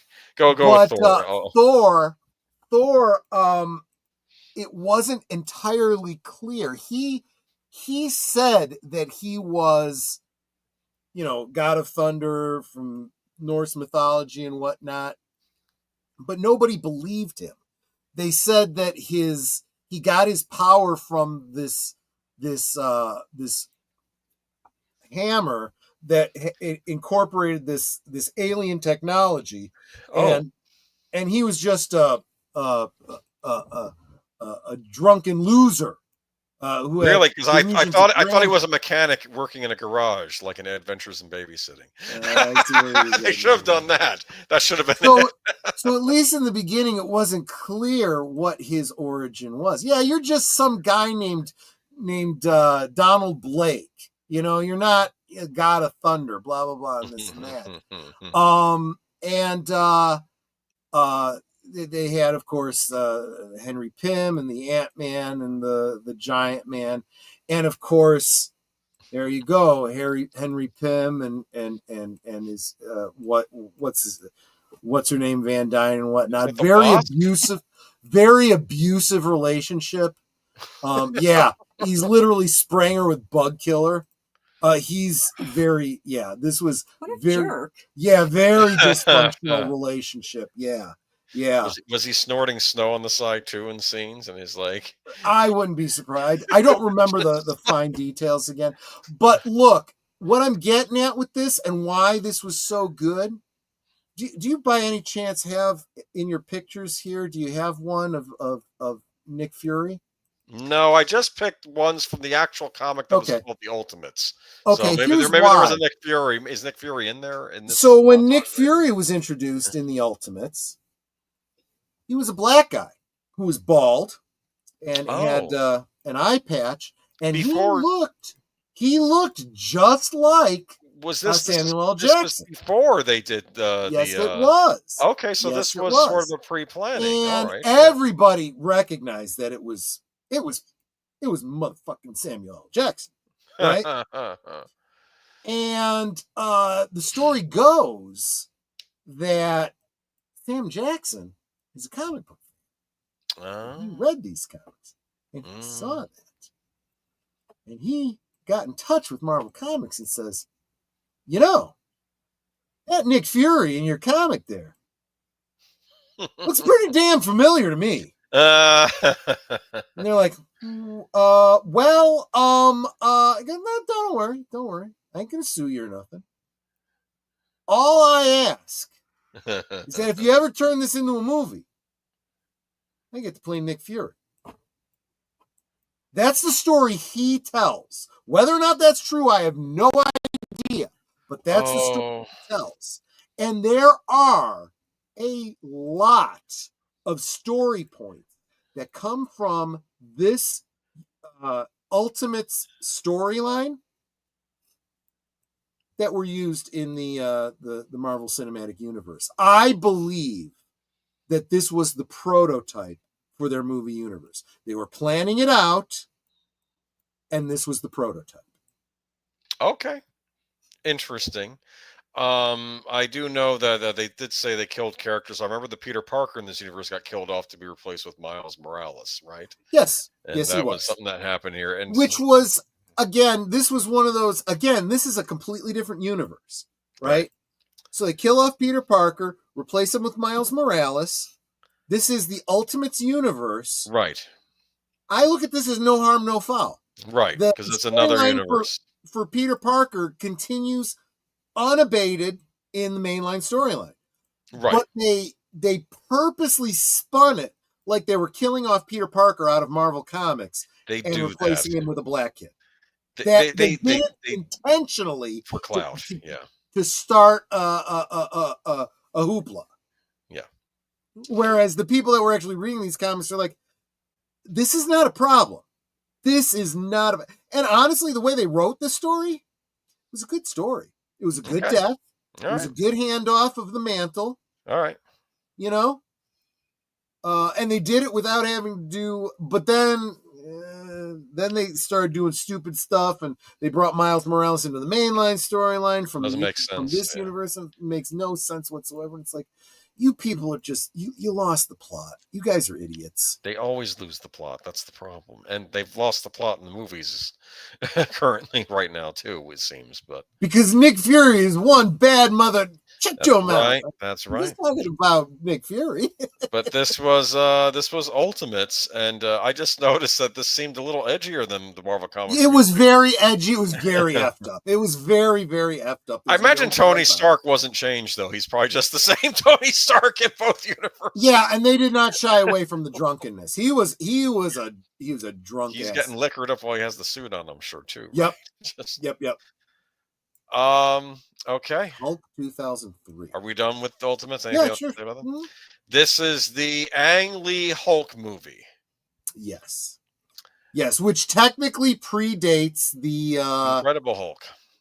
The Incredible Hulk. Many people would argue is the first film of the MCU. This predates it. So why am I picking this as the movie, the non-MCU movie in my badge? It isn't a non-MCU film, so I mean... Oddly enough, though, if you watch Incredible Hulk, you could almost see how the Incredible Hulk we got with Ed Norton probably started out its genesis as a sequel to this movie, because it ends with him running around in South America on the run, and then the sequel picks up with him in, what is it? Was he in Brazil? Portugal? Yes. Okay, Brazil, yeah. Or was it Rio? Well, Rio's in Brazil, so yeah. We have Eric Bana as Dr. Bruce Banner, right? Bruce Banner, yeah. Yes. And we have Jennifer Connelly as his love interest. I forget her name, but she was played by Liv Tyler in the Incredible Hulk. But great cast, I thought. Oh no, what's his name? I meant to bring up the cast. Talbot. General Thunder Ross. Who's the actor? Ross, Hold on. Sam.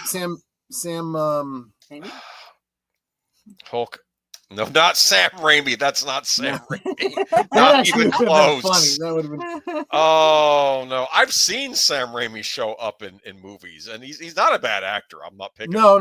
But it's Eric Bana. Who the heck? Jennifer Connelly. Sam Elliott. I always forget his name. Sam Elliott. Thank you. Sam Elliott. That's a Thunderbolt Ross right there. Come on. Sam Elliott, who I used to like. Yeah. But look at him. He looks the part. I mean. Yeah, he was perfect. He was spot on. People have hated on this movie, and maybe me not being a hardcore Hulk fan, just as someone who went to the movies and was getting into these. I rather liked it, but I know other people hated it. I did too, but it did have its problems. Yeah, it did have its problems. McNulty as David Banner, his dad. I liked how it was David Banner on the old Hulk show, so they still used the name David Banner. They just had it be his father. And this isn't from nowhere. They had done this in the comics too. This whole storyline of his father being abusive and this being why he's got the anger issues, multiple personality, anger issues and stuff. Kind of like Harvey Dent suppressing the bad side of him. Yeah. Mm-hmm. Except this, it actually manifests as a monster. But this whole storyline was a little bit more recent in the comics and not really the most popular interpretation of the Hulk. So they were already on kind of shaky ground with fans in that regard. But at least you can look at it and say, well, they got all the broad points, and yes, they were drawing from the comics, and they were trying to be accurate and stuff. And there was actually a lot of threads left at the end of this movie that never got followed up on, that the fans were like, damn it, we could have had the Master, and we could have had, blah, blah, blah, and this and that, and they blew it. They always do that. What I found interesting, though, there were some great scenes with him fighting the military in this. Like the whole going up against tanks and stuff. It was very it to me, and this was one of the things I loved about this film. It took me back to that 1966 cartoon. Every cartoon started out with Doc Bruce Banner, belted by gamma rays, turns into and they're showing him, smashing tanks and, throwing them into soldiers and stuff like that. And it's like, okay, this is the Hulk I know, This was back, I feel, before Marvel got too big for its britches, where Yes. the actors were proud to be part of these, but they were having fun. Like they were interviewing Jennifer Yeah. Connelly, and they Yeah. said, "Oh, you're so you're in love with a brilliant scientist with a kind of a dark side in this. Isn't this a beautiful mind all over again?" And she's in the interview and she thinks about it and says, "Oh my, you're correct." It's like I didn't Yeah. realize I'm Good playing the point. same Yeah. character in both movies, but yeah, a lot of fun. What I thought was interesting, Ang Lee would do split screens like comic panels in this movie, Yes, he which did. I which like I that too. which He's was very neat, a clever. great visual style, which I thought Marvel could have maybe stuck in future movies. It was actually, I thought it was rather brilliantly done Yep. in this, and they didn't. But I know this gets picked on, and I'm not saying it's a perfect movie, but for the time, it was our Hulk, and I thought Eric Bana was great as He's Bruce fine. Banner. He's absolutely serviceable. And if they weren't going to bring Norton back after the Yeah. Incredible Hulk, why did they go with Ruffalo? They could have gotten Eric Bana back. I don't. I just. I don't get it. But I guess they don't like to use the same actor when they're in a new universe because of confusion. I don't know. But it would have been so easy to assume that, with just a there's the Hulk. squint and a tilt of your head. This is the other thing that it takes a lot of flack for, is really bad CG. But it was honestly, this was the early days. Early days of CG, and they were going to go with this. Yeah. This came out a year after Spider-Man. I remember they seen the trailer for this, the teaser for this during the premiere of Spider-Man, Tobey Maguire. So yeah, the two Avengers cartoon movies. Not doing that one tonight. They did do Avengers cartoon movies. In fact, I've come close to trying to explore a lot of these. I did watch the Doctor Strange cartoon movie they did at the time. They weren't quite on the level of the stuff that Warner Brothers are putting out with the DC comics, but they weren't bad. So I did want to say something about this particular version of the Hulk. This model is actually for people that do 3D animation. You can find versions of this Hulk out there to pull in and turn into movies and stuff. And there's somebody who has done a Hulk versus Superman series of short animations using this model of Hulk and a very good version, 3D model of the Christopher Reeve Superman. Okay, cool. Very, very good. And you could so easily turn the Hulk model into Doomsday if you wanted to do Superman versus Doomsday. Right. Just saying. And you could do an overlay of it, I guess. Yeah, but there was this has been filmed in San Francisco. This scene was in San Francisco, yes. So I remember at the time being very excited. Now, to be fair, I did like the Edward Norton movie more when that came out, The Incredible Hulk. But I never thought this was bad. I know. I guess it flopped. I guess it didn't do the box office they wanted to. Yeah. I guess I think the Hulk. I hate to say this. I think he's the hardest sell of a lot of the Marvel characters because he's basically a monster. But, honestly, yeah. I got to be honest though. The follow-up with Norton, they hit the sweet spot with the Hulk. I liked it. I thought it was very good. Yeah. Because they walked the line between, they didn't retell his origin story. So if you wanted to accept, they gave enough at the beginning that you got the idea. Yeah. Yeah. You could accept that it was, if you saw this movie and you wanted to see it as a sequel, you could. You have the origin already. If you wanted to just accept the origin from the old Bill Bixby, they put enough elements in there for you to draw on that, especially since they used the Lonely Man theme, I think that's actually smart that they did it that way. Yes, because it's like, I agree. You don't need to see the origin every time. You can I said the same thing about Spider-Man too. You'd already had two Spider-Men, right? Basically retelling the origin, and then they give us what's this? Tom Holland. Yes, and it's like, you know what? You guys know the origin. We're not going to do. This is a sequel to the Tobey Maguire, or this is a sequel to the other kid, or whatever. It's basically the same story. Yeah, just start off with him already doing the stuff. Yeah, that's fine. You don't always have to give an origin. Real quick, want to say hi to channel member Outlaw Bill, welcome, my friend. Good to see you. Looks like you got gifted a membership to the channel. I think it was last week. I don't remember Space who it Fraggle. was. I think it was Space Fraggle. I could be wrong. Space Fraggle, a gift of the membership, and Outlaw Bill is one of my members. Oh, cool. Yep, you're a member on both of our channels from gifted memberships. You're you're very lucky in the gifted membership lottery. All right, but watch for your name in the closing credits. This was cool. But now moving on. I did. It wasn't perfect.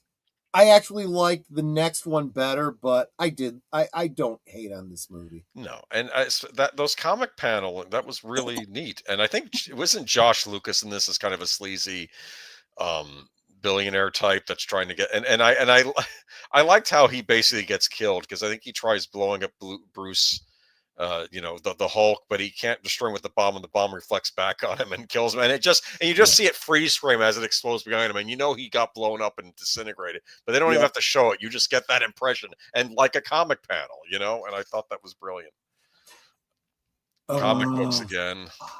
This is right after Civil War too. I almost did Civil War because I know more about that Civil War storyline just from osmosis, from my friends talking about it. I didn't read it myself. I'm like, you're doing one more day, I'm not going to cover Civil War.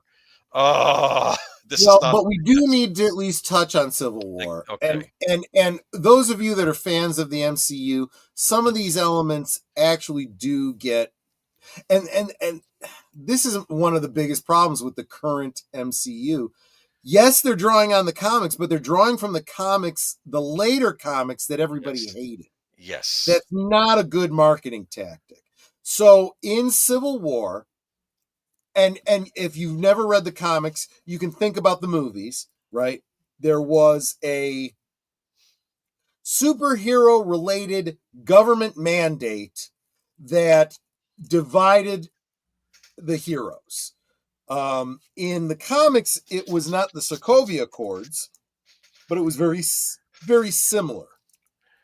There was this idea that if you are going to be it was in a lot of ways it was analogous to gun law, right? And gun regulation. You're gonna be a superhero. You got superpowers. You have to register. If you're gonna be a superhero and you got superpowers, you got to register those superpowers. You got to register your identity, and you got to work for the government under the government. What do you call? And Tony's and the Iron Man and Mr. Fantastic, they're all on board. They were all like, Captain they were the America statists. says no. Follow the law. But Captain America and a lot of others are like, no, wait a minute. You're going to strip us of our civil rights, our privacy, just because we happen to have abilities, and force us into slavery? No. I think a lot of the mutants were against this too, right? Or maybe no, they were neutral. I think the X-Men wanted to remain neutral. I think that's what it was. Yeah, exactly. Because they were already on the losing end of this up until this point. And they're like, yeah, screw you guys. This is a humans only problem. You guys deal with it. So, and Peter found himself kind of in between. He was kind of a Captain America stan. Yep. But Tony was very much a mentor to him, very much like in the comics and stuff, right? And persuasive. And he convinced Peter to reveal his secret identity. And the problem with that is, by going public with his secret identity, it literally, it goes back to the whole reason that secret identities exist, right? Why do these superheroes have secret identities? To protect their families, right? Yep. So that their villains don't come after, the ones they love. From what my friends told me, first J. Jonah Jameson, he grips his arm and says, call the ambulance, because he's having a heart attack, right? After he sees this announcement. And then apparently the Kingpin sees this and he says, put the hit out now. Yeah. Right? Yeah. And what basically ends up happening is he realizes that Aunt May and Mary Jane are now in danger. because he's got a hit on him now. He can't just take off his mask and go back to Queens and go up to his bedroom and be safe. He's never going to be safe now. Nope. And at the risk of angering the algorithm gods here, that's exactly what the 2A community says. Look, you want me to trust that if I dial 911, the police are going to be here. When seconds counts, the police are minutes to hours away. And I'm not allowed to protect myself and my family? Screw you. I have a Second Amendment right, and I'm going to defend myself. I also have a crowbar, nice and heavy. I can whack you with that. And this was basically what Peter was doing. He was giving up figuratively his Second Amendment rights. Aunt May, I think, bears the brunt. And Aunt May ends up getting killed in an attempt on Spider-Man's life. I remember there was a scene where you saw Iron Man and is hanging upside down his armor, and he has a bunch of webbing around him. He went after Iron Man over this. He was furious. And I don't blame him. Because again, you got to also remember, he's still among the superhero community. He's still a kid. Yeah. He's very easily influenced. Real quick, I want to say hi to Zombie Box Reviews. I haven't seen you in a while, my friend. It's so good to see you. I appreciate you being here. But I know this was carried over several issues, right? This was like this is again where they were carried over various issues. This is Friendly Neighborhood Spider-Man. The only mutant to participate in Civil War was Wolverine, and he was only involved in trying to hunt down and kill the villain that started the whole thing. Gotcha. Yeah. But he was trying to get to the bottom of why the disaster happened to begin with. Yeah. And by the way, tangentially related to this, because we are kind of mentioning Secret War. Or Secret War, I don't know. Go ahead. No, Civil War. Secret War was earlier. Yeah. Civil War is this. As I recall, Captain America gets assassinated. He gets shot as a part of the Civil War, but that's a whole. After he got arrested, and after he surrendered, because he basically has to eventually surrender because he got the Punisher involved, and of course, you get the Punisher involved, you just start shooting things up. Anyway, it was a disaster. Honestly, the whole concept behind Civil War was actually a pretty good storyline. But this One More Day thing, Aunt May getting killed. I mean, this for the fans, at least it started out as. This is justification for why secret identities exist.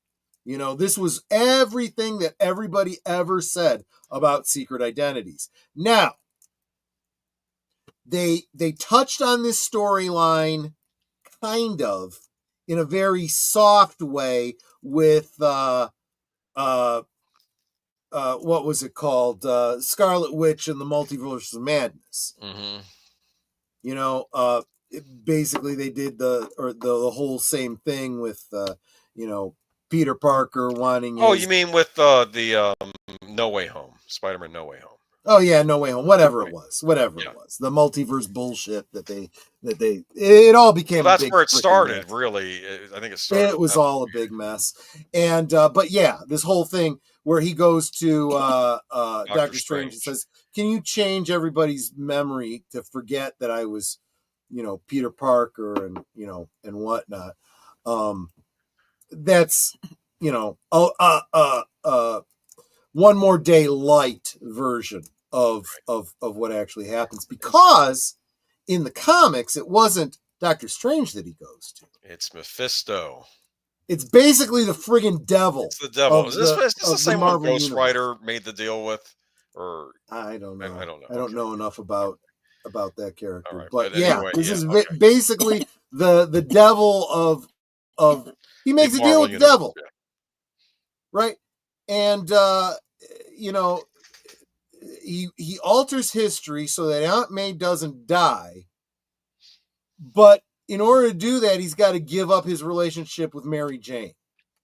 And this was, I don't know who the author was on this, what moron, but it was somebody who just hated the idea of superheroes being married and so wanted to destroy that marriage. That's all this was What about. I found out too, I think that not only was Mary Jane no longer married to Peter Parker when this thing got changed, but her life was a lot better without him, which I thought was kind of pouring salt on the wound, right?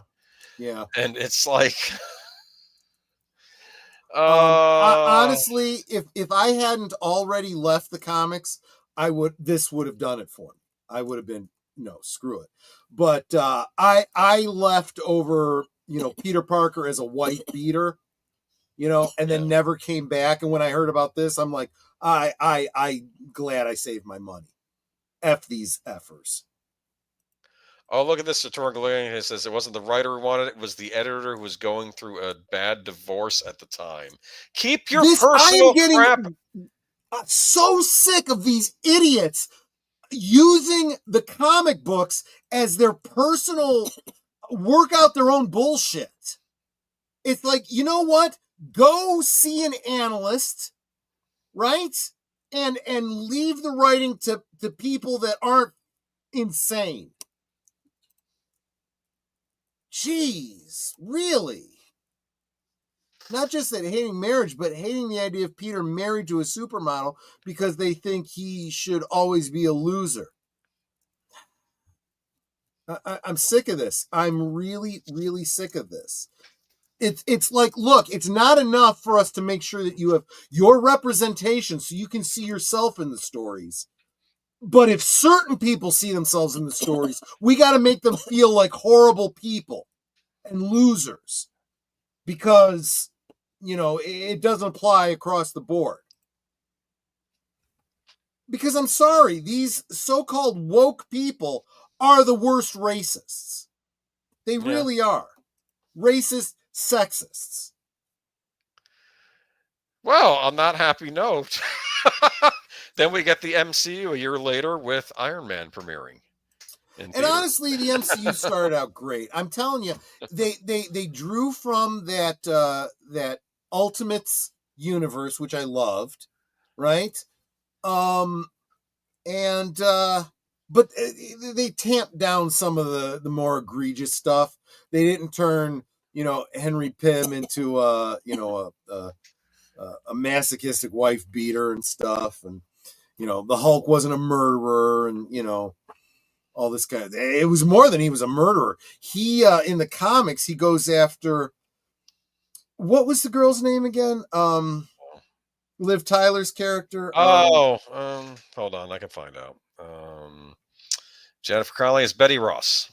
Betty Ross, right? Betty, as opposed to Veronica because of the Veronica. Funny. Yeah, that's where you got that. No, yeah, that was the name of the project that the Hulk Buster armor was, Veronica.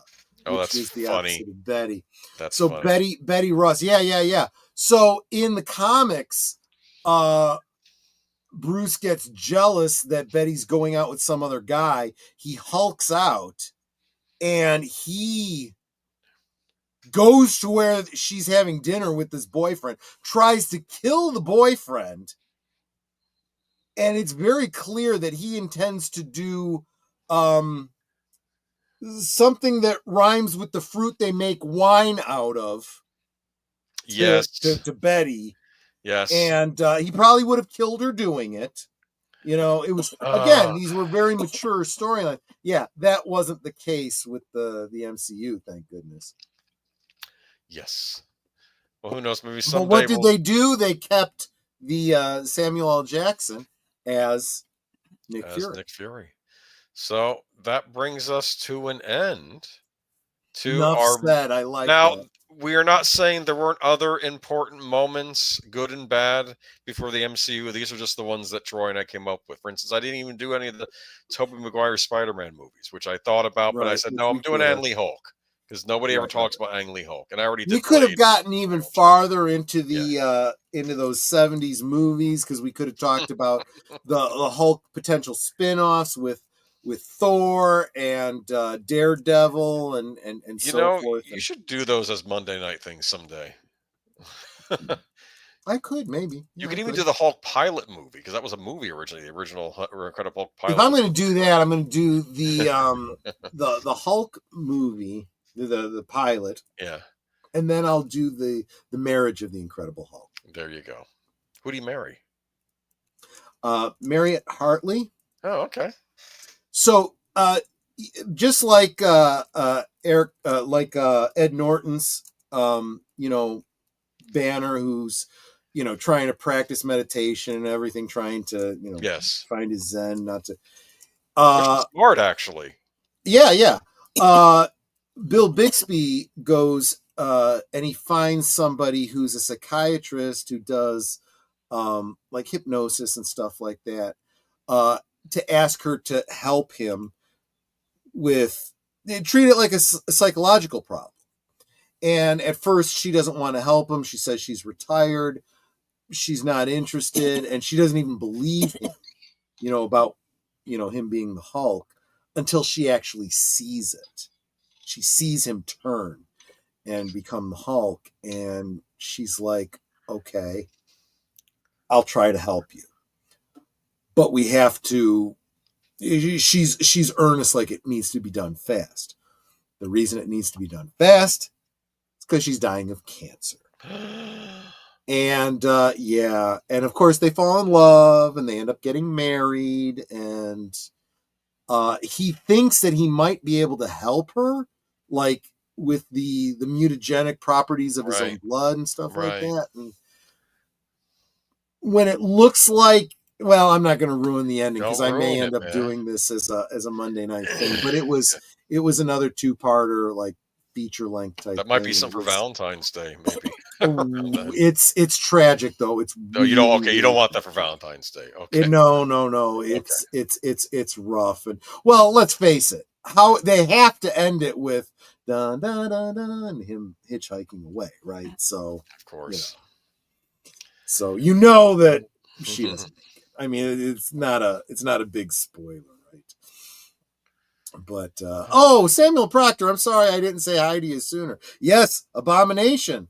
He was in the Incredible Hulk. Yeah, and then they brought him into She-Hulk, kind of, sort of, from what I hear. They destroyed everything they did that was good in the early MCU. They completely undid. There was so much promise. Remember I saw the original Hulk trailer, and I remember Thunderbolt Ross. He goes up to Blonsky and he says, I think it's time to even the playing field. And I'm like, this is a horrible idea. You're going to try to create another Hulk to go after this Hulk. And of course, he goes nuts, and he's even worse than the Hulk that got made to begin with. And it's exactly right. I love the Incredible Hulk. We'll have to do a maybe we'll do early days of the MCU someday on a stream. The thing that I liked about what the MCU was doing in their tying together of this stuff, which was very much in the spirit of that Ultimates, universe, was that they tied all the stories together, right? So this whole idea of Bruce Banner working on trying to reproduce the super serum of Captain America, that idea comes from the Ultimates, and by extension, the Abomination, and so on and so forth. All of these things being an outgrowth of trying to reproduce the super soldier serum. In fact, here's something interesting. In the Ultimates universe, it's not just Captain America. Many of the countries around the world had their own versions of, Captain whatever. So there was a Captain Italy. Huh. Yeah.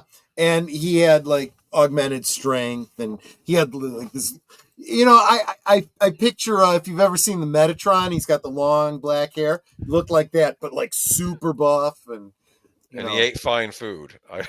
I would imagine so. Yeah, no, he cooked. He actually could cook too, right? He made his al dente. Or whatever, but yeah, and he didn't have a lot of story either. There was just like this one capture, one panel in a page that showed like a bunch of these characters coming together: Captain Italy, Captain Spain, Captain Britain, Captain, whatever, and Captain America. And they weren't all because of a super soldier serum. They all had different abilities. Well, that's interesting. Yeah. But they were,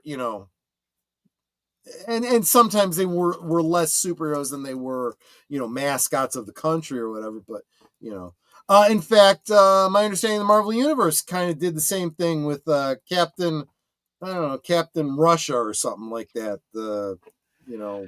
Well, here's what I will say. I had issues with that Black Widow movie, but I did think it was interesting that the Soviet Union had their own version of a Captain America. That actually makes sense. Yes, they probably would have tried to make, and he did have some super strength. I don't think. I bet he comes from the comics too. I don't know. It was interesting that they had their own version of a Captain. There was a Captain Israel. I don't know too much about. Right. And unless they get their own titles, they were just a mention in a page. Yes, the Red Guardian. That's what it was. Thank you. And that in fact, he was the best part of that movie. I did think he was interesting because he had seen better days, but I think he still, he still had his strength because he was still super, That's actually not a bad idea, Darth Plato. I don't remember them going that far with it, but yes, if there was a Captain Wakanda, it was probably Black Panther. And I could see them referring to him as Captain Wakanda and him saying, I'm not doing your captain, thing. It might make sense for somebody else Wakanda to be Captain Wakanda, just so they could have, because he's the king. He can't always be going off doing. Hey, there would be your woke checkbox, right? Put the female captain of the guard, as the Captain Wakanda character, right? There you go. I'd be fine with that. That would be good stuff. Anyway. No, wait a minute. I'm an evil misandrist or misogynist. I would hate that. I'm totally against a strong woman. Captain Latveria. Does that make you blue tweeters feel better? If I play the part you want me to play?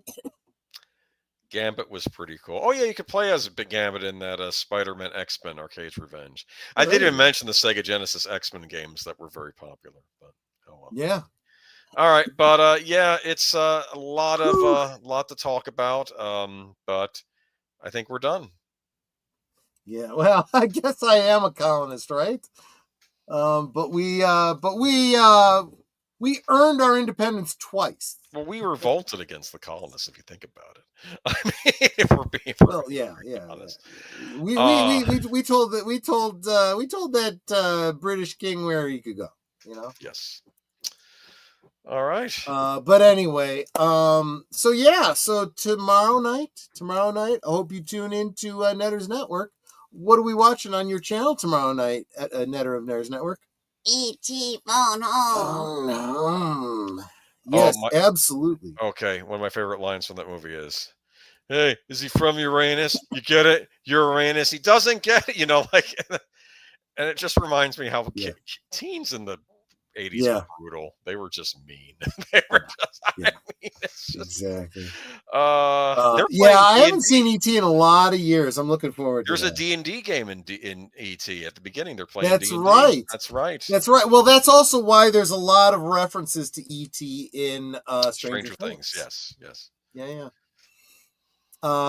So tomorrow night, Netter's Network, 9 Central, 10 Eastern for E.T. Of course, the link to the movie will be the live stream of the movie will be in the chat, so you can watch along with us if you don't have your own copy of E.T. And we will be watching the original version where the police are allowed to carry guns.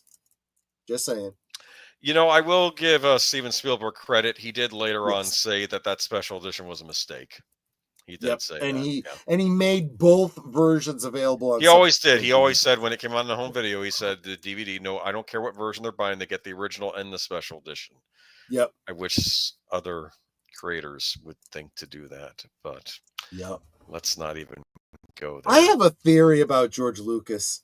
I think he's like a little autistic, and he doesn't, I'll be blunt. I have another theory. Maybe I'm completely off base with this, but it wasn't the original edit done by Marsha Lucas, and now he yes, and he doesn't edit. have the capability Yep. of being dialed in like she did. Yeah, good point. Maybe. Good point. I don't know. So Sunday, of course, is check out Deleted Seeds channel for all the things he's got going on, and don't know if you guys got the Western Cinema going with Outlaw Bill, but check out their channels, see what they've got coming up for Sunday, because there's a lot there.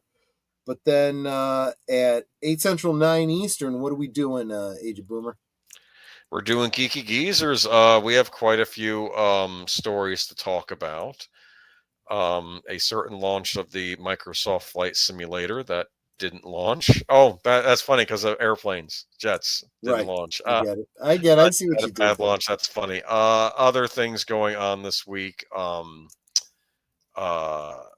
I'm sure. I think we're going to mention something about Rachel Ziegler. I think because you had an article about that. I don't know. I always go blank on this. We actually have some interesting stuff lined up. Oh, and the Star Trek fan film that's been getting a lot of We talk about that. Something I want to talk about in relationship to that, something that I don't see any other channels talking about, is in terms of storytelling, it's very interesting. They're doing something that that I don't see anyone else doing. I haven't seen anyone else do. And I think it's very fan and audience friendly. We'll talk about that on Sunday. Okay, sounds great. So that's Sunday. Monday, I haven't decided 100% what movies we'll be watching on Monday, but you know what I think it might be? I had originally been planning to do, back before the first half or the first part of Cobra Kai dropped this season, I was going to do Karate Kid 3 and 4.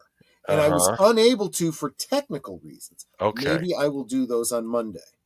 I can't go beyond with you this Monday, though. Oh, okay. Can you put it off a week and the Cobra Kai discussion a week? I know you want to talk about it, but I do that. In my finals, is that messes you up? I don't know. Let me see. So talk about it off stream. That would be actually. Yeah, I don't see why not, because I could do whatever I want for Thanksgiving week. There's nothing that says I have to do it then. So, yeah, I could put it off to December 2nd. That'd be better, because I'll be done with my big project at that point. And so I don't know what it'll be this Monday, but it'll be something. We'll watch a movie on Monday for Monday Night at the Movies, 8 Central, 9 Eastern. Mm-hmm. Tune in, and as you know, we'll have the Cosme link up so you can watch whatever the movie is along with us. Could do a Kung Fu movie. I would want you there for that one too. I know, you're right. No, but I will join you for Cobra Kai a week. I'm sorry for that. And maybe by the time that week I might have enough time to catch up on Cobra Kai the series for a Friday stream. Good point. So that's yeah, and then Monday, Tuesday, of course, at 7:30 Central, 9 my math. 7:30 Central, 8:30 Eastern on Deleted Scenes channel, part 2 of Twin Peaks: The Final Dossier. Going to have to really work fast in order to get that video done for you, but I will have it done for you for Tuesday. Going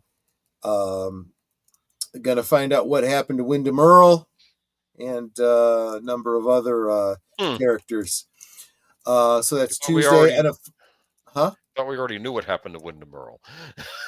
I guess we'll go into detail. But what happened to him within the span of from the point of view of the people in Twin Peaks? Okay. And keep in mind too that Tammy is going back and talking about the history too.